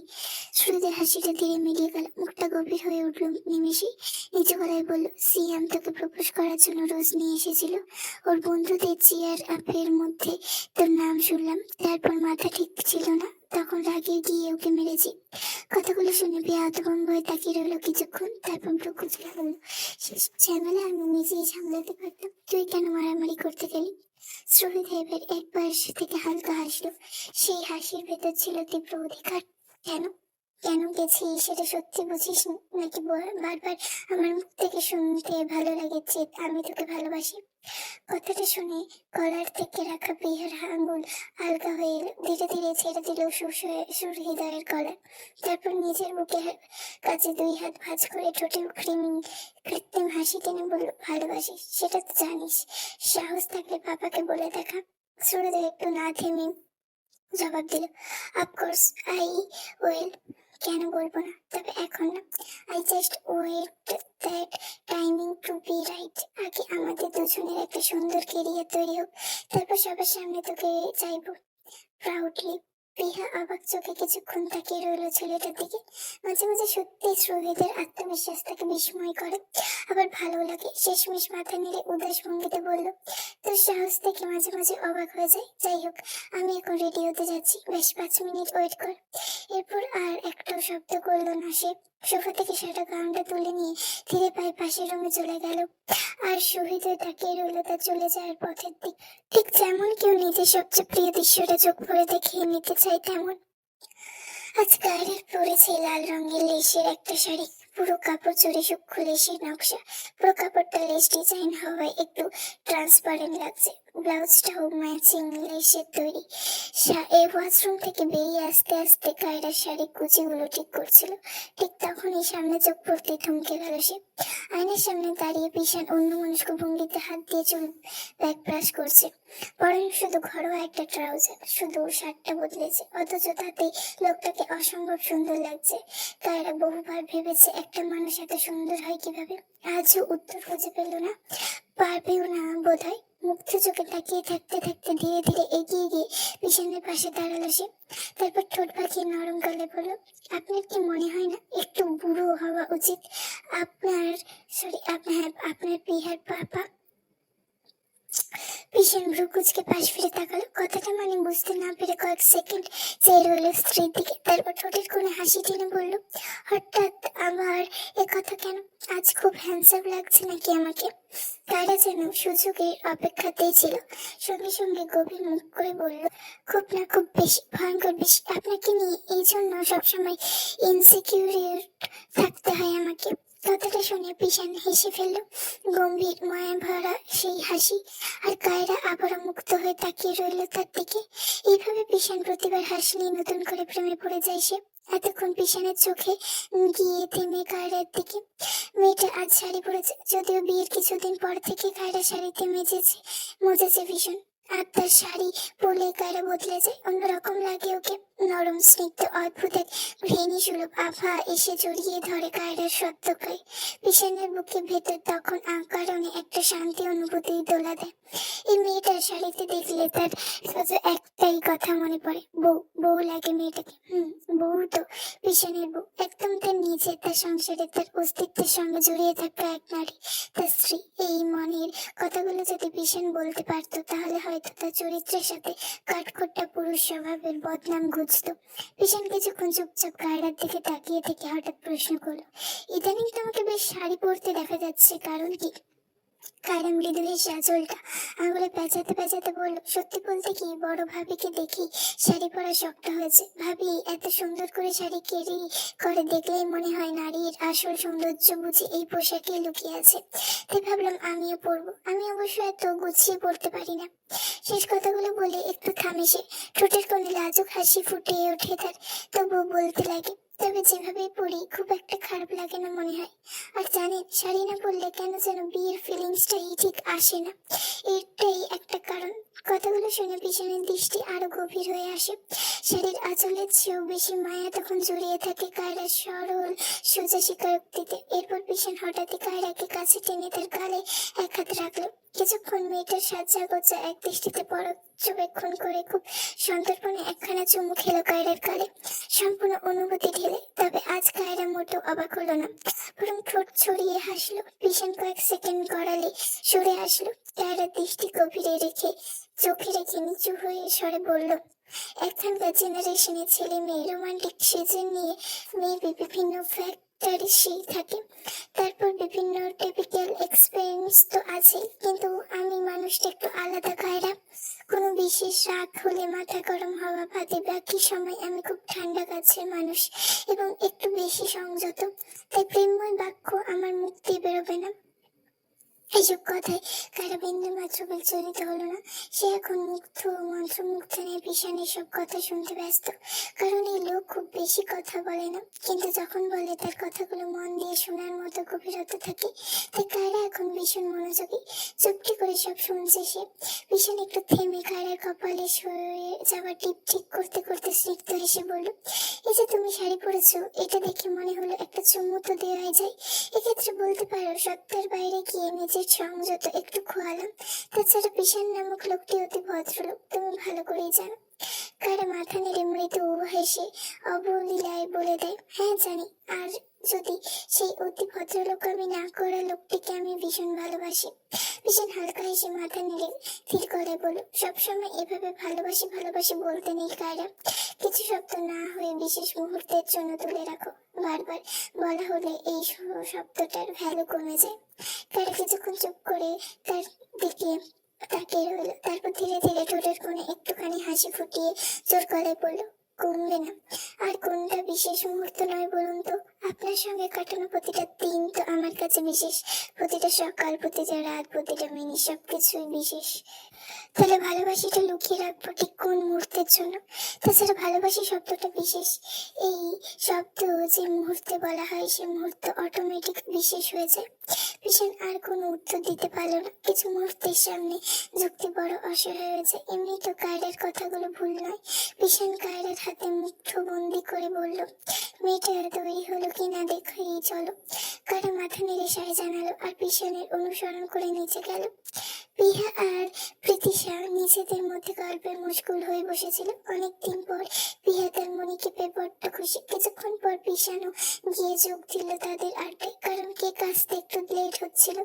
আর একটু দূরত্বে বীরের বাইরে দেয়ালে হেলান দিয়ে দাঁড়িয়ে শ্রুহৃদয় এক দৃষ্টি তাকিয়েছিল পিহা থেকে। সে দৃষ্টিতে ছিল অপার ক্ষমতা, যেন মানুষটা চারপাশে সব ভুলে শুধু একজনই দেখছে। দৃষ্টিটা চোখ এড়ালো না কায়রার। সে ধীরে পায়ে গিয়ে দাঁড়ালো শ্রুহৃদয়ের পাশে, তারপর গলা খাকারে দিয়ে সোজা চাপটা জিজ্ঞেস করলো, পিয়াকে ভালো লাগে তোমার, নাকি ভালোবাসো? হঠাৎ প্রশ্নে শ্রুহৃদয় খানিকটা চমকে তাকালো। তার মুখভঙ্গি দেখে কায়রা ঠোঁট টেনে হেসে বলল, আমি ঘুরিয়ে কথা বলতে পারি না, তাই আশা করব তুমি সরাসরি আর সত্যিটাই বলবে। সুহৃদ কিছুক্ষণ পিয়ার দিকে তাকিয়ে থেকে মৃদু হেসে স্বীকার করলো, yes aunty, I love her. Same age তোমার। না আন্টি, আমি 1 বছরের বড় ওর থেকে, বাট সেম ক্লাস। কথাটা শুনে কায়রা এক মুহূর্ত দেরি না করে বলল, যখন প্রিয়াকে লাভ করো তখন আমাকে আন্টি বলছো কেন? Call me mom. সুহৃদ এবার হেসে ফেললো সত্যি সত্যি। ওকে মম, আপনি কিন্তু ভীষণ সুইট, প্রিয়া অবশ্য বলেছিল। আর আজকেও আপনাকে অনেক সুন্দর লাগছে। কায়রা চোখ শুরু করে সন্দেহ ভরা ভঙ্গিতে তাকালো। কি ব্যাপার, শাড়ি দিয়ে পটানোর চেষ্টা করছে নাকি? শাশুড়িকে পটানোর চেষ্টা করছে নাকি? সুহৃদের হাসি আরো চওড়া হলো। তখন কায়রা নরম স্বরে মুগ্ধ চোখে বলল, পটাতে হবে না, তোমার আচার ব্যবহার, গুড লুকিং এ আমি অলরেডি ইমপ্রেসড। তাছাড়া মানুষের ভদ্রতা অনেক কিছু বলে দেয়। থ্যাঙ্কস আ লট। যাক, আপনি অন্তত বুঝলেন আমাকে। কায়রা মুচকি হেসে বলল, ইয়া নো হোয়াইট হিলটয়, তোমাকে আমার মেয়ের জামাই হিসেবে ভীষণ পছন্দ হয়েছে। বিয়ের পাপার ব্যাপারটা তো বলতে পারছি না, তবে তুমি নিশ্চয়ই নিশ্চিন্তে থাকো, আমার দিক থেকে সবসময় ফুল সাপোর্ট পাবে। মেয়ে জামাই শব্দ দুটো কানে যেতে শ্রুতি একটু লজ্জা পেয়ে যায়। সে নির্লজ্জ সলজ্জ অপ্রস্তুত হাসি হেসে মাথা পেছনে হাত বুলিয়ে নিলেও স্বভাব সিদ্ধভাবে। মনে মনে ভাবলো, বিহার মমের পছন্দ হওয়ার মানে 50% এগিয়ে থাকা। পরে শ্বশুরকে না হয় পটানো যাবে। ছেলেটার আকাশ কুসুম ভাবনার মাঝে কায়রা হঠাৎ নিজের ফোনটা ছুঁড়ে দিল তার দিকে। হৃদয় নিখুঁত কায়রা সেটি লুফে নিল। আবার হওয়ার আগেই দেখলো কায়রার জন্মদিন উপলক্ষে সাজানো জায়গায় একপাশে গিয়ে দাঁড়িয়েছে সুহৃদয়। সেদিকে তাকাতে কায়রা বলল, এইবার চটপট তোমার প্রীতি শাশুড়ির কয়েকটা ছবি তোলো দেখি। মেয়েটার বার্থডে উপলক্ষে কত এত সুন্দর করে সাজলাম। ছবি তুলবো না নাকি? নাও তোলো তোলো, ছবি সুন্দর হয়ে হওয়া যায় কিন্তু। সুহৃদয় ক্যামেরা অন করতে করতে ঠোঁট ছাড়িয়ে হেসে বেশ গর্ব করে জবাব দিল, অবভিয়াসলি মম, ছবি তো সুন্দর হতেই হবে। After all I have the most gorgeous, most beautiful and prettiest mother in law. যদি ভালো লেগে থাকে তাহলে like, comment, share and subscribe. যদি কোনো ভুল ত্রুটি হয় ক্ষমাশূন্য দৃষ্টিতে দেখবেন, আর ভুল হলে সেটা আমাকে একটু ধরিয়ে দেওয়ার চেষ্টা করবেন। আর like, comment, share and subscribe please. তোমাদের এইটুকুনি ভালোবাসাই আমার দরকার।